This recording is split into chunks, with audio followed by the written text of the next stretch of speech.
Commemorating the battle spirit of Pokemon VG, our trainers accept their matches anytime, anywhere.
Welcome Pokemon trainers to Championship Sunday on the VG desk with myself, Lee Provost, and Lebuiza Actos Promi. How are you doing, Lou? I cannot believe we are finally here at Championship Sunday for the video game division. It has been phenomenal over the course of the weekend to see our world champions crowned in Pokemon Go, Pokemon Unite, and the Pokemon trading card game, and now it is time for the video game to crown their champions too. And what a great intro as well, to bring us into the video game championships this Sunday. Yeah, we've got everything to play for, and we will be shortly crowning our 3 champions for this year's championships. I love that video, like you just said, being able to recap the amazing accomplishments from seniors last year, and a lot of amazing Pokemon faces that were on those winning teams. Of course, this year things will change, and there will be new Pokemon that will be able to call themselves world champion, as well as the trainers that have piloted those teams. Yeah, we've had an unbelievable run to get here over the whole weekend. We've had some incredible matches, and you've got to just congratulate all of our players that have come out to compete this weekend, and to the players, of course, that have reached the finals, that will be battling it out for that championship title. Of course, over the course of the weekend, we've mainly been bringing all of the Pokemon Masters division action, and that's what I love so much about today. We get to see the junior and senior divisions as well. Of course, we'll be kicking things off with juniors, and there will be a new world champion crowned there as well. Yeah, and it's always nice, we have mentioned it on the broadcast this weekend, to see our juniors and our senior players in particular, because they're the future of the video game, They're the future players that we hope to see have success here and then kind of continue their journey on into the Masters division, hopefully have a great transition into that and just as much success. Of course, and as a little bit of a recap, let's review how the format has shaped up this year. Cái đàn mà đọc Euro trong kia rất cũ rồi. Sợ chim ra, sợ chim. Ê, về chim bây giờ. Sợ chim đi, bật to lên. Hôm nay tôi bật coi đi. Đâu tôi chia sẻ màn hình giữa tờ lát. Mày tao yêu lắm rồi. Mày chỉ biết suy nghĩ cho mình mày thôi, máy mày hả? Đây là máy của tụi tao. Nhanh lên, xì chi đi. Bạn đâu? Chơi ủa mà ai đánh vậy? Thằng Hưng á. Chi Manusi á. Ủa ai đánh à? Cái nào? Who will take the title of Pokemon World Champion this weekend? Watch to find out and follow the action. Tao quăng cho tao lại cái link sờ chim đi Lộc. Quăng mày rồi đó. Mối nữa rồi. Question, who will become our next world champion? Tao cũng chưa thấy đâu, mày lên YouTube coi đi. Of course, like we mentioned, we're going to be kicking things off in the Rồi, nhưng mà ai đánh vậy? shaped up very nicely as they battled it out through Ai đánh? day 1 and day 2 over the course of the weekend. Ngày bay màu rồi, ai đánh vậy? Ok, Kuho nhầm. Two players in the finals have progressed through this bracket. Ok, Exactly, and all không, Japan hay are đau đầu, final here đau đầu. for Kohei and Sohei Sora, who will be Kimura our đấu với finalists Nishio. here in the junior division. And what a Đặc biệt roster tên- of tên tiếng Đức. Pokemon trainers Ok. they had to battle it out in order to get to this Tiếng Đức. final position. Taking a look into Đọc Sora được as tiếng well, Đức. Sora Hết had to defeat cứu. Pietro, who we were able to see win bây giờ tiếng Đức international nữa. championships Hết cứu. this season as well. So a fierce competitor. Yeah, and Từ to lên Hưng ơi. tough field as well to get Ừ to rồi. the finals, you know. And Đấy, giờ xì bây giờ. Kohei Ukai Sora Ebisawa. Ủa, Từ từ, để chỉnh độ con giải cao lên đã. You know, these two players Ủa, này giải con nít mà, giải người lớn đâu. Ủa, Mấy anh già đâu. Liên đâu rồi.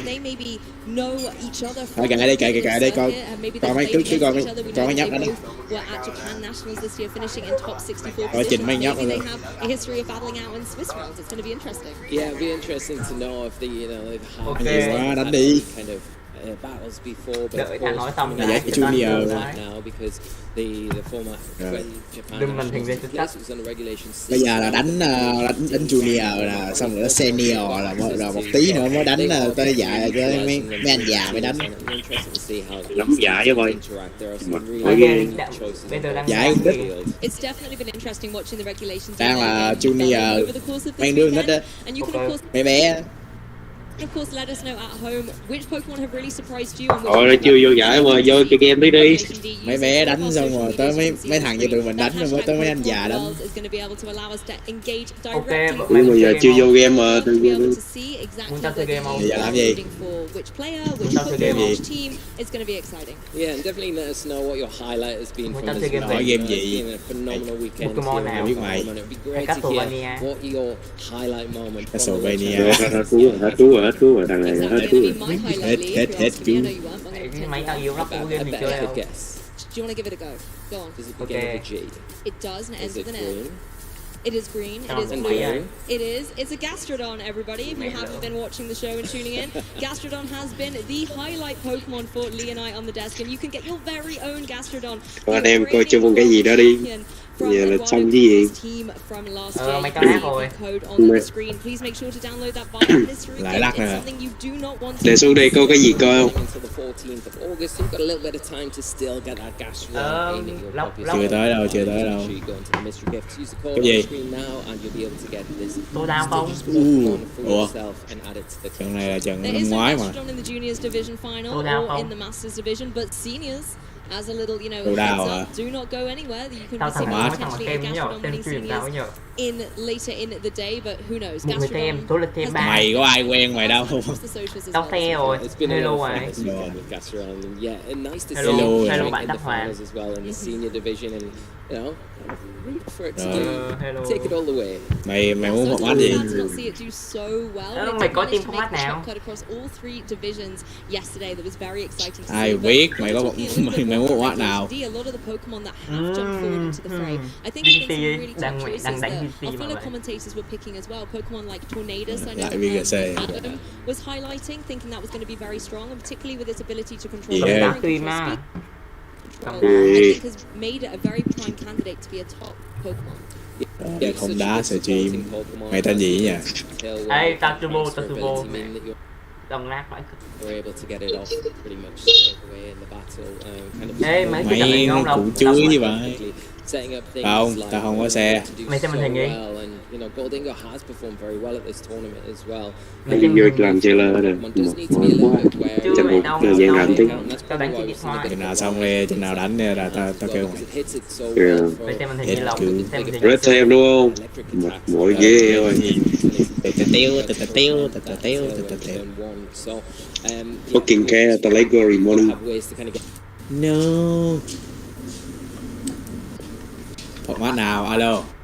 get around that in your team. We've seen that throughout the weekend. We've seen players kind of adapting Trick Room on Pokemon you might not expect it on. We saw Eric Glorious morning 8-bit. That was a real highlight from the weekend.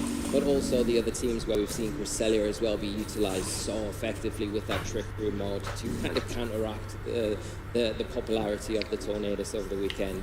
And I think as well in the absence of Incineroar that was such a dominant Pokemon in previous years, there's a new card on the stage in the form of that GM, the best partner Pokemon for those physical attackers, particularly the Urshifu, and the synergy between those two Pokemon has been incredibly strong. Previously, Dragonite, I think, was a great partner to be paired up with Chien-Pao, but a lot of trainers were opting for good ways to be able to counter Dragonite, lots of Ice-type moves running around, Fairy-type moves as well, and then even if you did go into something like Terra Flying or Terra Normal on the Dragonite, there were plenty of coverage moves to be able to counteract it there. Whereas Urshifu, I think, being nice and speedy and hitting very, very hard, particularly with the Unseen Fist ability, punching through all of those protects, means that it's been a match made in heaven for that combo. Yeah, when you look back at the Dragonite, it's still a very strong Pokemon. It does have a lot tougher of a time. Đừng with all the fairy type attacks that are coming out, things in particular like the Flutterman. We've seen the usage on that Pokemon. Then you've got the ice type attacks that are coming out from that Chien-Pao, and just alone those two really speedy Pokemon make it very difficult. But then you've got Urshifu as well that's kind of come into the fray. If it does terrestrialize into its kind of generic, kind of normal Terra type, then the fighting type becomes an issue from that Pokemon as well. So from a lot of different angles, we're seeing Dragonite have a much tougher time in this format, especially if you are opting to go with something like the Inner Focus ability rather than that multi-skill to kind of get around the intimidate this format. And one thing I've loved about the into a regulation tournament at the Pokemon World Championships this year compared to previous years is this concept of the Firewall Grass Ball. Because previously strong synergy of offensive and defensive capabilities with those three types, you often have to make sure that those types of Pokemon are on your team. But with terrestrialization, you can be so much more flexible in the Pokemon that you're bringing, whether maybe an ability is more beneficial than a type, but the overall synergy of your 6 Pokemon, you can counteract that by throwing that Terra type, particularly maybe Terra Water or Terra Grass, that we've seen be so dominant, onto your team and still have that core in place. It's allowed for a lot of creativity, I feel, throughout all of the teams this weekend. Yeah, and I think that's a nice thing about terrestrialization. It doesn't always work on an offensive scale. It can be used very, very effectively in a defensive tool, a mechanism as well. And you see a lot of players doing that, exactly like you said, fitting in kind of a second core within your team with those terrestrialization types. Tao nhìn là tao biết rồi. This one Pokemon, and it really complements its kind of base typing as well. Quên mất kêu mày mở Open Team It's really nice to see how players kind of adapt into their team building as well. And of course, we'll be covering the junior division first of all, and then metagame is often very different to how things maybe shape up in the Masters division. Mày không làm gì ra đâu. And I saw some amazing actions. We saw a lot of Torkoal were running around, and also there was a team going for Surf and getting a lot of KOs as well. I think, overwhelming a couple of opponents, as well as some of the new faces. Hisui and Armand as well was very prevalent. Yeah, and that's the one thing I like about the different age divisions as well. You do get a little bit of variety in the different Pokemon. It kind of leans on a little bit more than the other ones. And like you say, Hisui and Lilligant has been used quite prevalently in that juniors division. And we have seen it pop up in Masters division as well. But really great to see just the different interaction of Pokemon choices with our different age divisions. Well, speaking of the junior meta game, let's kick it to the stage and meet the two finalists the meta game. Đúng ghê á. Thanks so much. It's one of my favorite moments, getting to talk to the juniors on stage. So let's not delay any further. Let's get into our VG Junior Finals. First, please welcome to the stage, Kohei Ukai. Không chết. Quên mất. Sao mày đánh tao?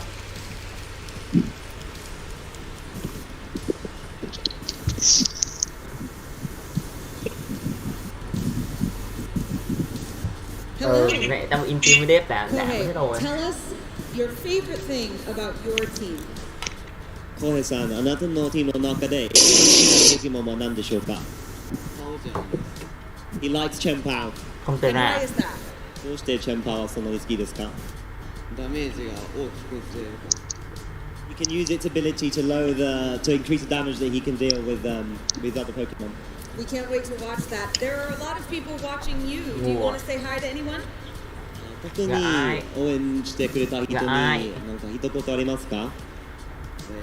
今までずっと応援してくれて Có yêu quý không? Everyone who supported me until now, thank you so much. All right, now let's Thấy bring không out vậy? your opponent. Now, please welcome to the stage, Sora Ebisawa. Theo không vậy? Yếu nhờ. Welcome, Sora. No idea, man. Now, Sora, tell us about your team. What makes it great? Cho dù cân 5 cân 4 ソーダ luôn. のチームなんですけども、うん一番強いと思っているところ、一番強いアピールポイントと思っているポケモンは何でしょうか。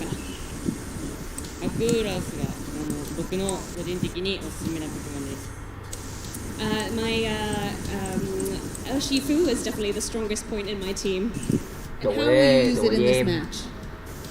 でこの後の試合でですね、どういうふうにウラオスを使っていこうかと思いますか。見切り難度の守る技を使ってyếu nhờ. かなと思います。I think I'll be using a lot of protective moves. I'll have it use detect and just try and wait out my opponent. Tao thích. Sounds great. Is there anyone here that you would like to say hello or thank you to? 今見てる方々の中でご挨拶とか Đánh gì vậy? 感謝の気持ちとか Chưa, đang nói Không nhớ tiếng thủ rồi kìa. Ô, quên mình kìa. Ô, có quên mình kìa. Ô. Đâu dù Thấy không? phải Thấy không? Dính bẫy ngay. 皆さん Dính bẫy ngay. 会場を Ngay có quên mình là ấy ngay. 盛り上げて今見てる家族の thấy 皆さんは応援の Hết 声を hết cứu. Nhanh kỳ vậy hết cứu rồi. con mày trâu ấy nhờ. So, firstly to my family Tao who's watching trâu. right now and to everyone who's at the event Tao today, trâu. thank you so Mày much hết for rồi. really Mày bringing biết up rồi. the atmosphere and riling everything up. So thank you so Gì much. hết. Well, thank you both for putting on an amazing match because I know you will. So shake hands and we'll get into this Bây giờ match. biên chi điện. Casters, back to you. Ủa sao quan trọng biên chi điện. I always love being able to hear a little bit of insight from our competitors ahead of Ủa what is không? going to be one of the most monumental Con quế matches mày là of gì their vậy? Pokemon careers. Also, just want to shout out the little litten That's that it. Kohei was holding as well. Fantastic. We just talked about Why? Incineroar, the little blast from the past, and there's a little litten there Thời waiting in the nông wings. chơi The Pokemon. Yeah, very, very nice to hear from both of our competitors as they get ready to get into this finals match. And yeah, love the little Litten as well. But we can start touching upon the teams a little bit here if while our players are getting seated and set up. Because we've got two really kind of... Ủa cái anh Nowhere nó có tác dụng lên body breath không? I like that both Có our đúng players không? acknowledge some of the key Pokemon Mày that coi shake như up mày this bóp metagame. tí The rồi. Chien-Pao, for example, for Kohei there, using that sort of ruin ability that he mentioned Okay. on the stage to drop the defenses, allowing some of those partner Pokemon, the physical attackers, Pokemon like, for example, Iron Hands or Urshifu, to be able to capitalize upon. Gái. Yeah, the Yeah, Chien-Pao is going to really play a huge part from, you know, like Yeah. you've already mentioned already this weekend many times, that combination with Chuyện itself. Hey, thằng quậy yeah, now is đâu ơi. That combination of Pokemon will be, but you've always got to worry about the other side of the field. Cần bốn chiêu. Did mention the Urshifu on their team. That would be, and that will also be able to take advantage of that sort of as well. Out on the field. Also running the Dragonite as Ồ, well. đánh chưa? Thấy để cái màn hình đấy đi. Ê, nó ngồi trên nó vô nó ngồi kìa. Is out on the field for your Ngồi Ừ. ngồi xong trận này mình đánh xong là Ngồi mình ngồi kìa. as well. The one thing I would like to point out in Source of the field. Nó ngồi Chà xuống. nó vừa mới vô làm mới xong rồi đi ngủ. Going into this match. Cái đời siêu đi mà đánh xong đi rồi tao chim. That tournament Okay. as well that we touched on at the start of the broadcast. Yeah, Mỏi the ghê. Tornadoes and the Urshifu is going to be key components Dạ, in hôm this nay thằng này particular cân 4 này match. luôn rồi. Obviously, you need your Tornadoes to be able to get some of that. Hơi căng. À đâu, tao PP Stone mày Got được. one if your partner's got one as well to kind of try Tao and PP match those Stone and mày not give được some mà. momentum. Hết over to PP. the opponent. And the battle of the Urshifu's, I think, is going to be key. We have got a rapid Hết strike PP, style on hết cứu ơi. Kohei's side, whereas it is the single on Sora's side. So which one's Chuyện going to win chào out? That is going to be với the nhau. question. You'd always say if it was just a one-on-one that the Rapid Strike has the advantage because the Single Strike has that dark type. Hết So máu. it's got the weakness to Vừa the đóng máu. fighting type, whereas the Rapid Strike Hết doesn't. cứu. And the Dạ, hết Urshifu cứu on rồi. Sora's side as well does have the dark terrestrialization, so it doesn't really have a way of removing that fighting type weakness, whereas who has a terrestrialization water, so it doesn't really carry that fighting type weakness at all, and carries no kind of weakness to anything on the Urshifu side of the field. You've got to say though, if it does terrestrialize into that water type, it does remove its resistance to the dark type that it does carry with the fighting type it originally has. So the wicked blows, the sucker punches could be a bit more detrimental if we do see the terrestrialization choice on that rapid strike Urshifu. Làm sao thì có biết đấy. But that's where I think the Heatran can really come into play, because it is running that Terra Grass type, going to be able to hit hard with something like a Terra Blast into that opposing Urshifu, particularly if it does want to capitalize on its offensive pressure and go for that water Terra type to hit even harder with something like Surging Strikes or possibly even Aqua Jet for a little bit of priority damage. Yeah, and it's an interesting item choice as well, and that's been a running theme throughout the tournament. The item choices on Pokemon players such a pivotal role in how they perform in the team, and the Heatran on Sora's team actually was using that Assault Vest, and it really does give it really great defensive capabilities on top of that. I'm going to just take a look at the player prop. Is bringing with that Floodamane, the Urshifu. Đánh này kìa, thôi người ra đi. Mày gừ mày đâu cũng gừ đúng rồi. Thấy luôn, xong mất kỹ không? Bàn lọc cái chuyện gì đó rồi đó. Đây đúng rồi. Fruitaman, Iron Hands, Chiến Bào, Urshifu, Tornadus với nấm. Team bình thường, team offensive, khá là offensive. Tao nghĩ thằng ông cô hai Sky này thằng vô địch.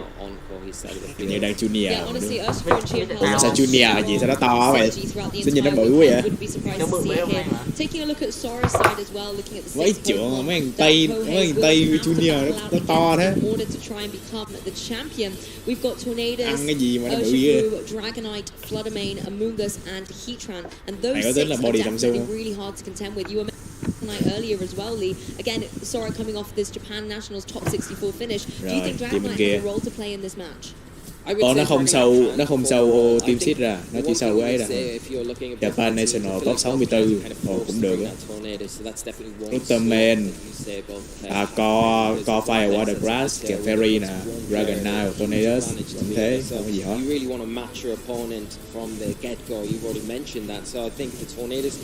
Dragonite không đi với Chiến Bào, nó thấy nó hơi không được uy tín lắm nha. Dragonite không có Chiến Bào đây, không uy tín lắm nha. Sora's running again, it's going to run into problems against that Rapid Strike Urshifu and the Iron Hands, and of course the speed tiers then come into question. The Rapid Strike Urshifu is probably going to be able to outspeed it, and it does have access to close combat, so they're not really going to be appreciating that, and it does have that inner focus ability, no multi-scale, so it will be taking max damage from the get-go. I honestly think with the amount of offensive pressure that both teams have brought to this match, speed control is going to be absolutely critical, making sure that potentially you've got Pokemon like your Floodamane in a key position, start dealing out some big damage, possibly even in a late game sweep position. Particularly, I would say if you're Sora, because the Floodamane is running those choice steps, it's going to be able to hit Thunderbolt going to apply a lot of pressure to those water types that we've got on the opposing side, the Urshifu and potentially the Amoonguss and Floodamane running those water Terra types that could then activate in the match. Thunderbolt is going to hit incredibly hard there. Yeah, and I think if you're Sora as well, you can identify that the Heatran, like we've already touched upon, can be a Thằng Speed cũng có 17 tuổi mà nó nhìn như 30 rồi vậy. Gì đâu. Sợ chim Hưng ơi, sợ chim đi. Nữa, mình đang làm nhạc thì nó cứ bắt mình sợ chim là sao ơi. Vậy thôi, tao đi coi. Mỏi ghê ơi. Cũng cái link nãy đúng không? Nó đó. Từ từ đã để vô lưu lại đã. Mất công nhiều mấy bữa trước nữa, mất hết bản luôn với mày chửi tao nát thì tao chửi mày hả? Có chứ, mày biết bao nhiêu lần mày chửi tao rồi. Mày làm như mày hiền đó mà. Đúng vậy, hiền hơn mày này cái dắt, mày suốt ngày mày kêu hết.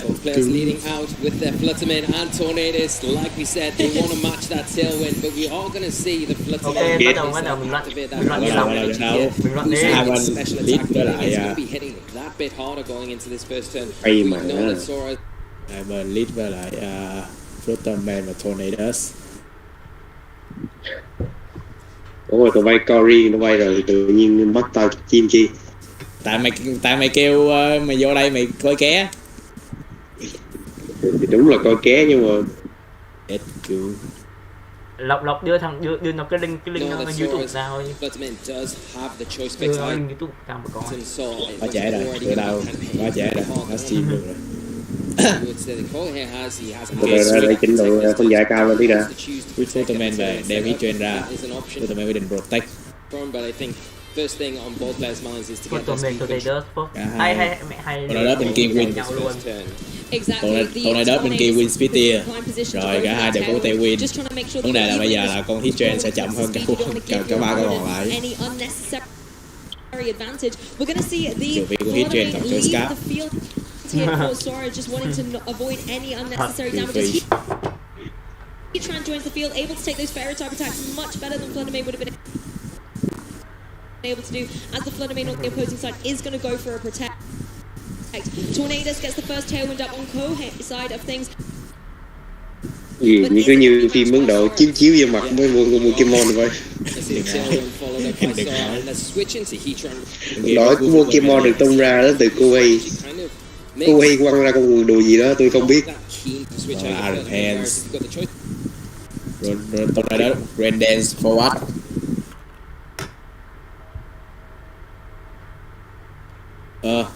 Tự boss à.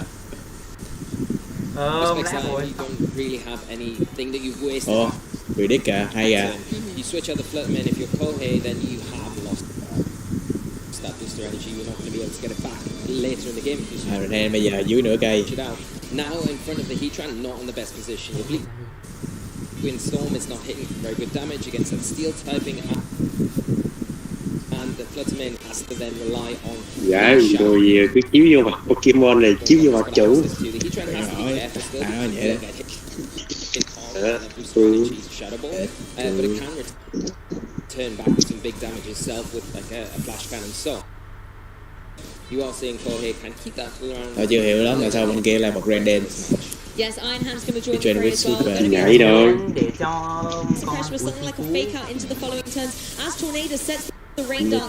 This is really critical because it's going to enable the Bleakwind Storms to be able. Iron Hand phải cao vị trí hit train. Nhưng không, anh ta predict Bleakwind Storm bên kia. With that accuracy check as well. Hai thằng Bleakwind Storm lẫn nhau. Iron Hand bị giảm một speed. That switch in, catching the Iron Hands, doing some huge damage this turn. Yeah, Heatran just hiding on the screen there, sneaking in that Earth Power, some good damage. And Iron Hands does not get in for free at all. Yeah, Kohei is setting up the rain dance. It's really good because it weakens the fire type attacks from the Heatran. Of course, that's really great. And the one drawback of that is you're setting up the opposing Tornadus, which you saw. Taking full advantage. That with the Bleakwind Storm getting some nice damage on Kohei's side of the field, and Bleakwind in a great spot now. Crystal Bomb đúng nhiên một skill. Photoman Shadow Ball chứ không phải Dazzling Gleam. Đấm chết được con tôi này đó.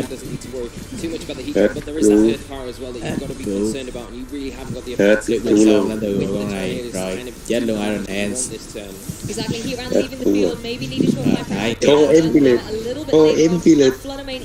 Best for me. Còn nào nữa? Bên kia hết tay win. Bây giờ bên kia vẫn còn không Photoman với lại con gì đó ở sau. Chiến bào. Tại sao lại sẽ set Renden trong khi là mà mang chiến bào? Ta không hiểu.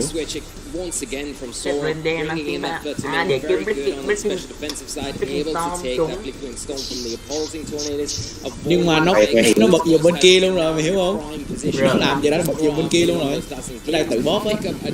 Mày phải hiểu là giới trẻ giờ nó có suy nghĩ lạ. Mày không thể hiểu được những suy nghĩ đâu chúng nó, mày hiểu không? Nhưng mà bây giờ hai con này đắp máu nè, có thể là Settlement là chết một con hai con là trước của Photoman về đem vào Among Us. Nhưng mà Settlement bên chiến Photoman vừa rút về, còn này đó Stay Win Ồ, đánh hay nè, hay nè. Lộc mày xem tên nào ấy? Rồi. Anh Tuyêm chết tụi này đó. Giờ đem có hit trend dư sức làm gỏi ha. Hai con kia ít cũng. Ủa, Lộc mày xem đoạn nào ấy? 2 phút Superman rồi. Lộc. Rồi mang tao xem tới đoạn mà con Tornado chết rồi. Tao xem đoạn là bên kia, hai con bên kia chết rồi. Hen với cả con Tornado chết. Vậy là mày đi chậm hơn tao kìa. Red Powder từ vị trí của Among Us. Superman đã xin tôi em, Superman vào rồi vị trí bên kia. Chiến bào còn đúng một giọt. Mày xem trên YouTube. Superman dưới nữa. Chiến bào quay. Bào Spinner vị trí của Among Us. Chết luôn Among Us. Sút nó thẳng ra khỏi vision, bay ra khỏi về nhà. Hết xuống. Chiến bào nè. Chiến bào chết. Chiến bào nắm cầm Rocky Helmet mà. Xin tụi em chết con Superman này, nhưng mà vấn đề là anh ta còn có hit trend đang cực kỳ healthy. Làm sao đó mà con Superman solo 1-1 với hit trend. How? Rồi. Tôi xem là 1-0 rồi đó. Chứng rồi đó. Rồi lại như nó chí mạng rồi. Nó chí mạng cũng vậy thôi. Hai cái đường lỡ như game freak bút ngầm gì đó là sao? Lộc mày có chậm hơn tao hay nhanh hơn tao? Anh ra ngoài này cái chắc. Nhanh hơn. Tao không hiểu rồi sao Red lại set Renden trong khi mang chiến bào phải ở Sifu. Chịu đó. Thì biến hình. Tera còn hit trend nên Tera có. Hoài. There we go, Lee. It's the Rage Powder just wanting to protect the Fluttermane on Sora's side of the field. And Fluttermane goes down to super effective damage into the Chiam Power, brings it right down to that focus. Superman cũng Tera. At the Fluttermane on Kohei's side of the field. Chiam Power not cái đồ gì đây? Tera hệ nước. Biến hình hệ nước. Now Fluttermane is incredibly Trong một game mode này nó có lạ rồi. Tera Blast rồi win rồi đó. Kami hết. 1-0 ra vị trí của anh Sora Sora Ebisawa. Thằng này cái tên nghe Nhật lắm nha, game freak book nha đó là đó, đừng hỏi. Game trong cái thằng Nhật mà. Không thằng này nước nào đâu biết. Hay là Stevan mà. Anh Nhật hết rồi. Thằng kia cung cô hay gì đó mà nghe Nhật lắm mà. Không biết nè, vậy giờ mày nhìn cái thằng nào nhìn Nhật hơn? Thằng nào Nhật hơn? Thằng nào cũng đeo khẩu trang, biết cái quần đùi gì. Thằng nào nhìn Nhật hơn? Thằng nào ăn ramen hơn? Thằng cô hay nhìn Nhật hơn á, thằng đó lùng á. Con hai thằng nhìn Nhật nhiều ramen hơn. Sao lại set Renden trong khi mang chiến bào? Ông không hiểu. Hai thằng Nhật hết rồi mày ơi, thằng nào cũng mắc hit as Heatran goes for its grass terror typing here, just wanting to make sure that it could maybe catch a Fluttermane going for something like the Terra Water and being able to catch it with ngồi đây làm gì nữa? Qua giấc mới đi chứ hả? Đang suy nghĩ. Tao bị delay. Tao delay 1 phút. It just didn't have the flexibility to get off the field, come back in and apply pressure on fake out into something like the Tornadoes there. Nó predict con hit trend, hit wave mày à, phải chưởng nè. Nó mới set Renden. Okay, I hiểu. From where Kohei wanted it to be, and I think you want to really get that fine hands onto the field in a much healthier position, because then the switch as well from the Heatran to the Fluttermane made it very difficult. Sao mấy nhóc chơi nhìn chơi chắc cú vậy, còn chắc cú không chơi, chắc cú không mình nữa, phải chịu nữa. Đi thi trong quốc gia mày nói gì vậy? Đúng 100 mình ship hết cú. Làm cứ nghĩ người ta nhỏ tuổi người ta không làm được gì hết. I've got my second tailwind up, I've got my Heatran in the back, I've got my Fluttermane in the back, I've got my Moongus to support everything for at least one turn. I'm kind of happy with this position going forward. And I think this replay as well really highlights the support that the Xong chưa Tornadoes bay. gave in this particular match. You know, getting those tailwinds up and đang suy being nghĩ, able to go for the đang nổi bài. oblique windstorms without having to worry about Một the accuracy. mỏi ghe đánh lẹ đi chứ, cầm cái ghế phan đầu kia. Love that rain dance. It's great for Kohei to be able to hit That's his cool. lead windstorms, but then you are giving the advantage to Sora You as have, well. be, Do you think rain dance is good going to be bit out of still the something to be match. considered for game 2? I definitely do. But I think there might have to be a Pokemon choice. Now now the opposite is champion. Rapid Strike come in for Kohei rather than an Iron Hands, and then you're able to maybe Terastallize that. Không hiểu cái quần đồ gì cả nhưng vẫn hết cool. Especially with the typing as well, and you're taking advantage of Rồi, it. thấy là đang lựa ngon đó, chuẩn bị vô The rồi. water Terra type on top of that, and the rain also Cuối cùng cũng vô rồi. that surging strikes. It's going to be doing Gì vậy cho really ngựa damage. trình Also được của ấy. he trying to almost bait Đeo khẩu it trang rồi còn đội cái đó nữa. Terra type, Ngựa vậy. which then if you preserving your tornadoes, Mày phải bảo vệ danh tính của họ với mày, lỡ gì về nhà cái nước gạo. you try and kind of force that. Ủa mày đang trên sân nhà mà. You've got the surging Ủa alo. strikes kind of pinning it. Tao hỏi mày à, giờ mà mày thua á, thì mày còn có cái khẩu trang mày bảo vệ danh tính của mày. Không, Mày hiểu không? Còn nếu mày thắng á, thì mày vẫn còn cái khẩu trang. His side of the field very well and kept the heroes to the very last. thua có những tin mình. Pokemon Không, against kiểu gì cũng bị xem minh thôi, nên là phải đưa cái khẩu trang vô cho chính cứu. for his side. A few adjustments. I think the Urshifu, like we've seen throughout this tournament, really takes. Cứ thấy con Pikachu ngồi trên bàn hoài à. Well, so that'll be the one. Chứ lại nhảy xuống đất. Try and make that adjustment. Nhảy xuống đất. What the fuck? And this is their choice. Rồi, tới rồi kìa. Với lòng à, sẽ tới rồi. Well, game 2 is Rồi. underway. Let's Trời go. ủa, sao nhìn giống nãy à? We have got the Tornadoes and the Fluttermane coming Game out for khác. Sora, and then the Dạ, opposing cái side lead in adjustment Tornadoes here. với lại Iron Iron Hands Hands. joined up, Bên này lead supported Fluttermane by với the lại Tornadoes. Yeah, the Iron Hands is a nice. Chắc là vẫn sẽ just give you that fake out support. bộ tailwind You hả? can go for Không có gì khác đâu hả? into the tornadoes on the opposite side of the field. Set your tailwind up so you've got the speed advantage going into next. Tao nhìn hai thằng đánh giống nhau rồi, kiểu xem nhau chứ không có Tornadoes, you're not going to be Tại knocking vì them meta out. lắm It vậy. will just be able Tại vì to set meta a tailwind. vậy. The following turn thấy cuộc đời của mấy thằng này phế không? back That's foot. cool. A few turns down the line where they put one turn a tailwind after yours. Giờ vô xem vô cầm hai súng thằng nào rõ tay nhanh hơn rồi thằng đó hắn hết cứu vậy thôi. That wild charge into that slot, setting up your tailwind left. Quá cầu tiến Chết bước ra. ra. Because Ai. should be able to take an attack. It's a beer. Tera Fluttermane thành đại nước. But we're going to see a few terrestrializations earlier in this game 2 than we saw in game 3. It's going to be on that Fluttermane here going for that Tailwind được tung ra đến từ con bay lăng. a lot of pressure keeping the Tailwind defenses tung ra in đất check bên as kia. well. Tornadoes bên Those kia. Giống là Tailwind. the tailwind on Kohei's side first. Tailwind tung ra đất bên này. We've seen it seems to be the faster of the two Tornadoes, but the Tailwind, Tornadoes on Dazzling Sora's side Gleam. just going through those motions, getting Nửa the tail cây. down as well. Hơi bị đau nha. Goes for the Hết damage. cứu. shot. Significant chunk of damage, over Một 50% to both of the opposing Một Pokemon. hit As đã Iron nằm. goes for the wild shot, catches the Fluttermane. Mua sút là về chơi, về chơi. Yeah, for Kohei catching that terrestrialization on the Fluttermane, turning into the water type and wild charging into that slot, taking a huge offensive presence away from Sora's side of the field. That's how you make a comeback after losing game 1, getting a one-hit KO against such a disruptive powerhouse as that Fluttermane. What an amazing start for Kohei. That's a anh great gì? start to this second Anh game. Kohei After căng rồi. losing the first game, coming Cô hay back không còn in uy tín nữa đâu. amazing Kohei căng fashion in rồi. this game, picking up the Fluttermane like that is incredible. Fluttermane Rồi, quăng đồ ra. this next turn. Là Urshifu. Đi kìa. On Ủa, Sora's side of the Urshifu field. đát hả? Honestly, I've got goosebumps right now seeing that wild charge go down into the Fluttermane instead of the Chiêu gì? Tornadoes that I Chiêu- thought was chiêu maybe con the Pokemon more đi con ơi, obvious chiêu cái target, thằng này like làm I gì? said, trying to get rid of it before it can Ồ, happen. Đừng nhiều khi vẫn được. Urshifu đát mày à? Urshifu, however, is now able to join the field in replacement of that Fluttermane. Là sao? Mình xin đáp là sao? Là cái con nó có hai dạng cái hình là một form á là hệ hệ nước, hiểu không? Bình thường thì con hệ nước là meta, nhưng mà thằng này là dùng con hệ đá để cứu. Protect. Protect itself. Breaking wing. Breaking wing từ vị trí Tornadoes bên kia. Yeah, well, there's Protect itself. something Sora said that he was Có vẻ looking không to đau do lắm. in this particular game, just preserving them from taking any damage. Lại nữa, cứ xà bom hai skill đi. Is able to connect onto the opposing chết Tornadoes, đấy. doing a significant chunk to it as Tornadoes also lands his Wild frequent shot, shot, but bắn not vào enough đi to luôn. get Tornadoes. KO. Đi luôn Tornadoes. Rồi, Một đấm là về trời. 2v4.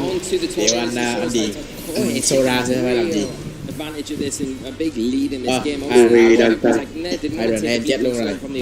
Giờ đang bị coi à? Wasn't in a position where recoil. would have picked up the knockout either, so you really need to. Tornado. It has got the Bleak Wind Storm onto it now, so Chờ cho ăn luôn mà. would be able to pick up the knockout. 2v3. His tailwind is Among Us And in game 1, we were saying how Iron Hands và was chiến kind of bào. overwhelming, didn't Rồi really chiến get bào, much chiến bào. done. It Vào is vậy going thì to khó take đánh a lot of lắm. events in this game too, getting too Từ từ lại như nó quay chết Amogus thì sao? needing to give itself a little bit of a Ông break, nghĩ là taking a lot of recoil bên from này that nè, wild charge, bên này clearing khó đánh, itself, but nó now mang chiến you bào get này that khó sheer đánh. power on the Hết field. cứu The rồi. issue is the Amogus. Ai là hết cứu Amogus rồi will đó. go for those rage Thì nó charges, quay là chết luôn ra số ra. Amogus can also fall victim Quay, to quay, quay. something Sức like cơ bưng. the ice spinner coming out from that Chien Sức cơ Pao. bưng. Lắm là vậy trời. How detrimental that was in the first game. You've got to worry Đánh as chết well. Tornado. Vấn đề là bây giờ là con chiến bào này có một hit được Amogus hay không? Knocking out that tornado. Take Resort ở vị trí Urshifu. Vậy là nó không đánh Amogus. Là Spore. Ok, con chiến bào bây giờ sẽ đi ngủ. Not enough to pick up the knockout, surviving, leaving the Amogus to go for the Spore, shutting down the Shen Pao on Kohei's side of the field. Và bây giờ sẽ đi Putting ngủ. Chien Pao to sleep, not going to be able to go Kia for a còn second gì? punch. So ice spinners into that Ring Amogus Master. until it is able to wake còn up. Mr. Urshifu's Victor definitely Man. going to try and have something to say about it. You know, having that dark and fighting typing as well does give you access to some great moves like the wicked blow here or sucker punch as well that can apply. Bây a lot giờ of chỉ pressure. cần The protect của Floodmane on the Urshifu là opposite xong side rồi. definitely has Sợ to bo, be wary, but at the sợ bo same vô time, con Floodmane has the type advantage bây giờ chỉ cần against vô the ngủ được con opposing Footman thôi Urshifu là like a bên fairy này tale. khả năng win là Speed có. advantage as well. It can just throw out a dazzling gleam here and probably pick up the knockout. Doesn't need to worry about the potential sucker. Cái xong nó hụt đi ấy. So, Anh hụt hết cứu cái sao được cuộc sống. Đôi khi cái thằng kia rồi. Đôi khi mày đứng trước cổng hiên đường nó còn hụt nữa thì hết cứu. Tưởng tượng mày chuẩn bị cai cốc năm trời mày nửa vòng trái đất để rồi mày đánh hụt.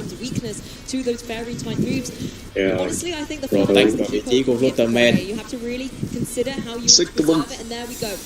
Sẽ cập vào vị trí của Urshifu nhưng nó thất bại. Chiến bào vẫn ngủ. Chiến bào vẫn đang ngủ. Cô làm pop từ vị trí của đánh vào chiến bào quẻ hơn nửa cây. What the fuck, đánh đâu vậy? An attack move, yeah, if you do survive the sucker Thứ punch, lắm đâu you're vậy? going to be The fuck? susceptible to getting spoiled here. So the Cứ Amogus si has Maka a vậy. Pokemon, as long as that Rồi là Chien câu Pao is still câu được asleep. protect rồi đó. Yes, that's the other nice thing that Kohei was able to play around there, burning through that guaranteed turn of sleep on the Chien Pao. Now has the potential to be able to wake up, Câu được but it protect is in a của very Superman rồi đó. vulnerable situation. That Pollen Puff did a huge chunk of damage, and no one's going to be able to pick up the knockout. Yeah, the Pollen Puff, yeah, a really good supportive option in normal circumstances, but very good against these Bên kia vanilla dog type dùng Pokemon. double protect nhưng không. Urshifu là tự protect chính mình. Avoiding that sucker punch is potentially going to come out, but the Urshifu going for Chiến bào vẫn ngủ. Hết cứu. as well. The Amogus going to be left.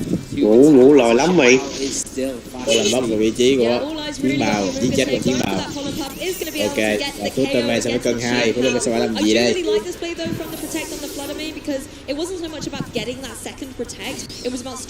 Bên kia hình như còn một con nữa mà đúng không? Không, hết rồi. Còn đúng rồi đó. Rồi, chúng ta sắp có nhà chủ địch rồi. Căng cũng về thôi. Căng được về tên đầu thôi. Anh căng đi nhưng mà anh cũng gà quá chịu thôi chứ giờ biết sao giờ. Một đấm là nằm. Cờ vần lấy giết chết được Urshifu nhưng không giết được Amogus. Bây giờ Amogus chỉ cần khèo nhẹ cái con kia cũng chết rồi. Lại như cái vật cách thần kỳ nào đó đánh đụng. Ok, Flutterman bây giờ sẽ đi ngủ. Rồi, hết cứu rồi. Hết cứu rồi. Chúng ta thấy có nhà của địch rồi. Ok, nhà vô địch. Chắc mình Em thấy là hết cứu rồi. Hết cứu rồi. Không ngờ xem tiếp cũng biết kết quả này. Còn vật cách thần kỳ nào đó. Không thần kỳ nữa đâu. Không hề cần kỳ hơn nữa. Đây ra, nó biến hình. Biến hình của Flutterman. Biến hình thành hệ nước. This terrestrialization onto the Flutterman. Finally, it will be that. Không ai cứu được. And hopefully, it has to spend a turn this turn sleeping, so it needs to get through this turn. Can it get through this? Ngủ nhanh hơn. This is the question: does Amogus have Clear smoke. in order Rồi, to get chết. the knockout here? It's only really. Nó đã ngủ nhanh hơn. Nhưng cái giáp bây giờ là gì? Championship. Chúng ta Hết có nhà cứu. Champion. Mày quá gà. Rồi, đi về. Đó tao nói mày rồi. Mang theo cái con Trang vô. Đi về thì ít nhất còn có cái con Trang bảo vệ danh tính. Ủa thằng kia đâu rồi? Sao thấy nó im rồi? Không biết nè. Chắc đài rồi. What an incredible match. Congratulations to both the finalists. Cái tao nói đúng không? Congratulations congratulations even more. Về đi dẫn New 2023 Dạ đi phỏng vấn nữa, lâu lắm. Chúng ta tiếp tục champion. What an incredible showing from both of our players. What an adrenaline rush for these players, for us, Đi làm for nhà. spectators, everyone in the venue right Tiếp now tục is đi đi. electric with Dạ, phỏng vấn. excitement. We have crowned our first world champion of the video game side of things here at the Yokohama Championship. Oh, it's amazing! I'm so excited. I know. Sao lại có hình của Great gà way for us to kick off the show today for the video Đó game. là cũng khoe Amoonguss, what a không biết. such an iconic Pokemon in the video game championships. What a fitting way for it to be the end of the juniors finalist match today. Giờ đến senior xong rồi mới tới mấy anh già. Really came out with a vengeance for Kohei there, getting strong 2 KOs, particularly that turn 1 going down into the Flood Domain. Nó quá chán quá lười. But Sora also able to make those amazing adaptations, being a master of this Bất tài vô dụng Lucy ba đợt ốc chó đừng được. Đừng biến vô trách nhiệm. Amoonguss, I think getting the final one was amazing for me. Yeah, and I think it just showed how good a Pokemon Amoonguss can be. Because without the Amoonguss, Đổi điện. Kohei probably takes Đó quá kìa, mình làm gì đó đi. Đơn quá chi. Especially those big threats like the Shenpao, shut it out and then have the offensive presence as well to also knock it out and then kind of do this. Ta đang làm cái quần đùi gì đâu ấy. Supported by that single strike. It was great to see. Coi giải xong rồi quên hết ý idea rồi. Exactly, setting the fate of the Urshifu. If we take a little look at the replay as well to recap. Cái lậu giờ nó giúp tao rồi đó, tao hết cứu rồi đó. The dazzling game doing a lot of damage to that opposing Qianpao, but it was really the Amoonguss that was able to finish it off there. Flood Domain going down as well. Some big knockouts early doors for these trainers. Yeah, and really great. Chung kết là Nhật đánh nhau Đức mà. Gì đây, nội chiến à? Especially that Heatran as well. I think we identified that as Cái Zero. Gì Nếu utilizing it perfectly in that first game, switching it out when he needed to and preserving it. He was able to kind of lock everything up. Exactly, and I think the really nice thing for me was those Flood Domain protects as well, really trying to play around the sucker punch. And if the Qianpao had woken up then, it could have been a very different endgame to that game. Being able to get the knockout onto the opposing Urshifu just sigh of relief punches, but unfortunately Qianpao maybe a little tired from the Không mày hỏi kìa. Không phải này không biết hả? Yeah, just a Không mày hỏi kìa. kind of feud. And I think Không mày hỏi kìa. you know that if you maybe terastallize a little bit sooner as well, to Cái này, nó thích như thực nó vẽ con gì vậy? give you a little bit more room. But Con chó, if you in the nó situation nhiều. needed that Shenpao like Anh này vẽ con trái. walk up, then it would have been a different story. Maybe we're looking at the game for it, but that's not how it turned out. So Dạ, nhìn hay vậy? and I believe our players are already on the stage for an interview. So we're going to throw it up to Anna. Chết đó.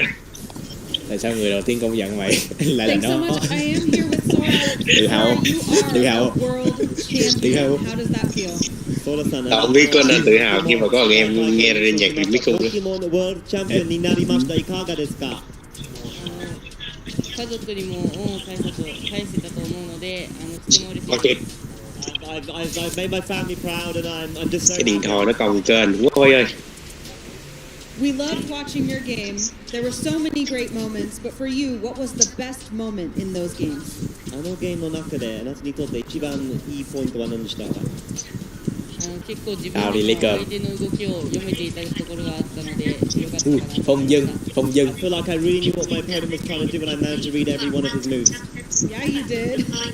Now, there are people at home watching you who want to someday be standing where you are. What advice do you have for other players who want to Phát be a triển là một champion? người. あなたみたいにチャンピオンになりたい選手には何かアドバイスがありますか？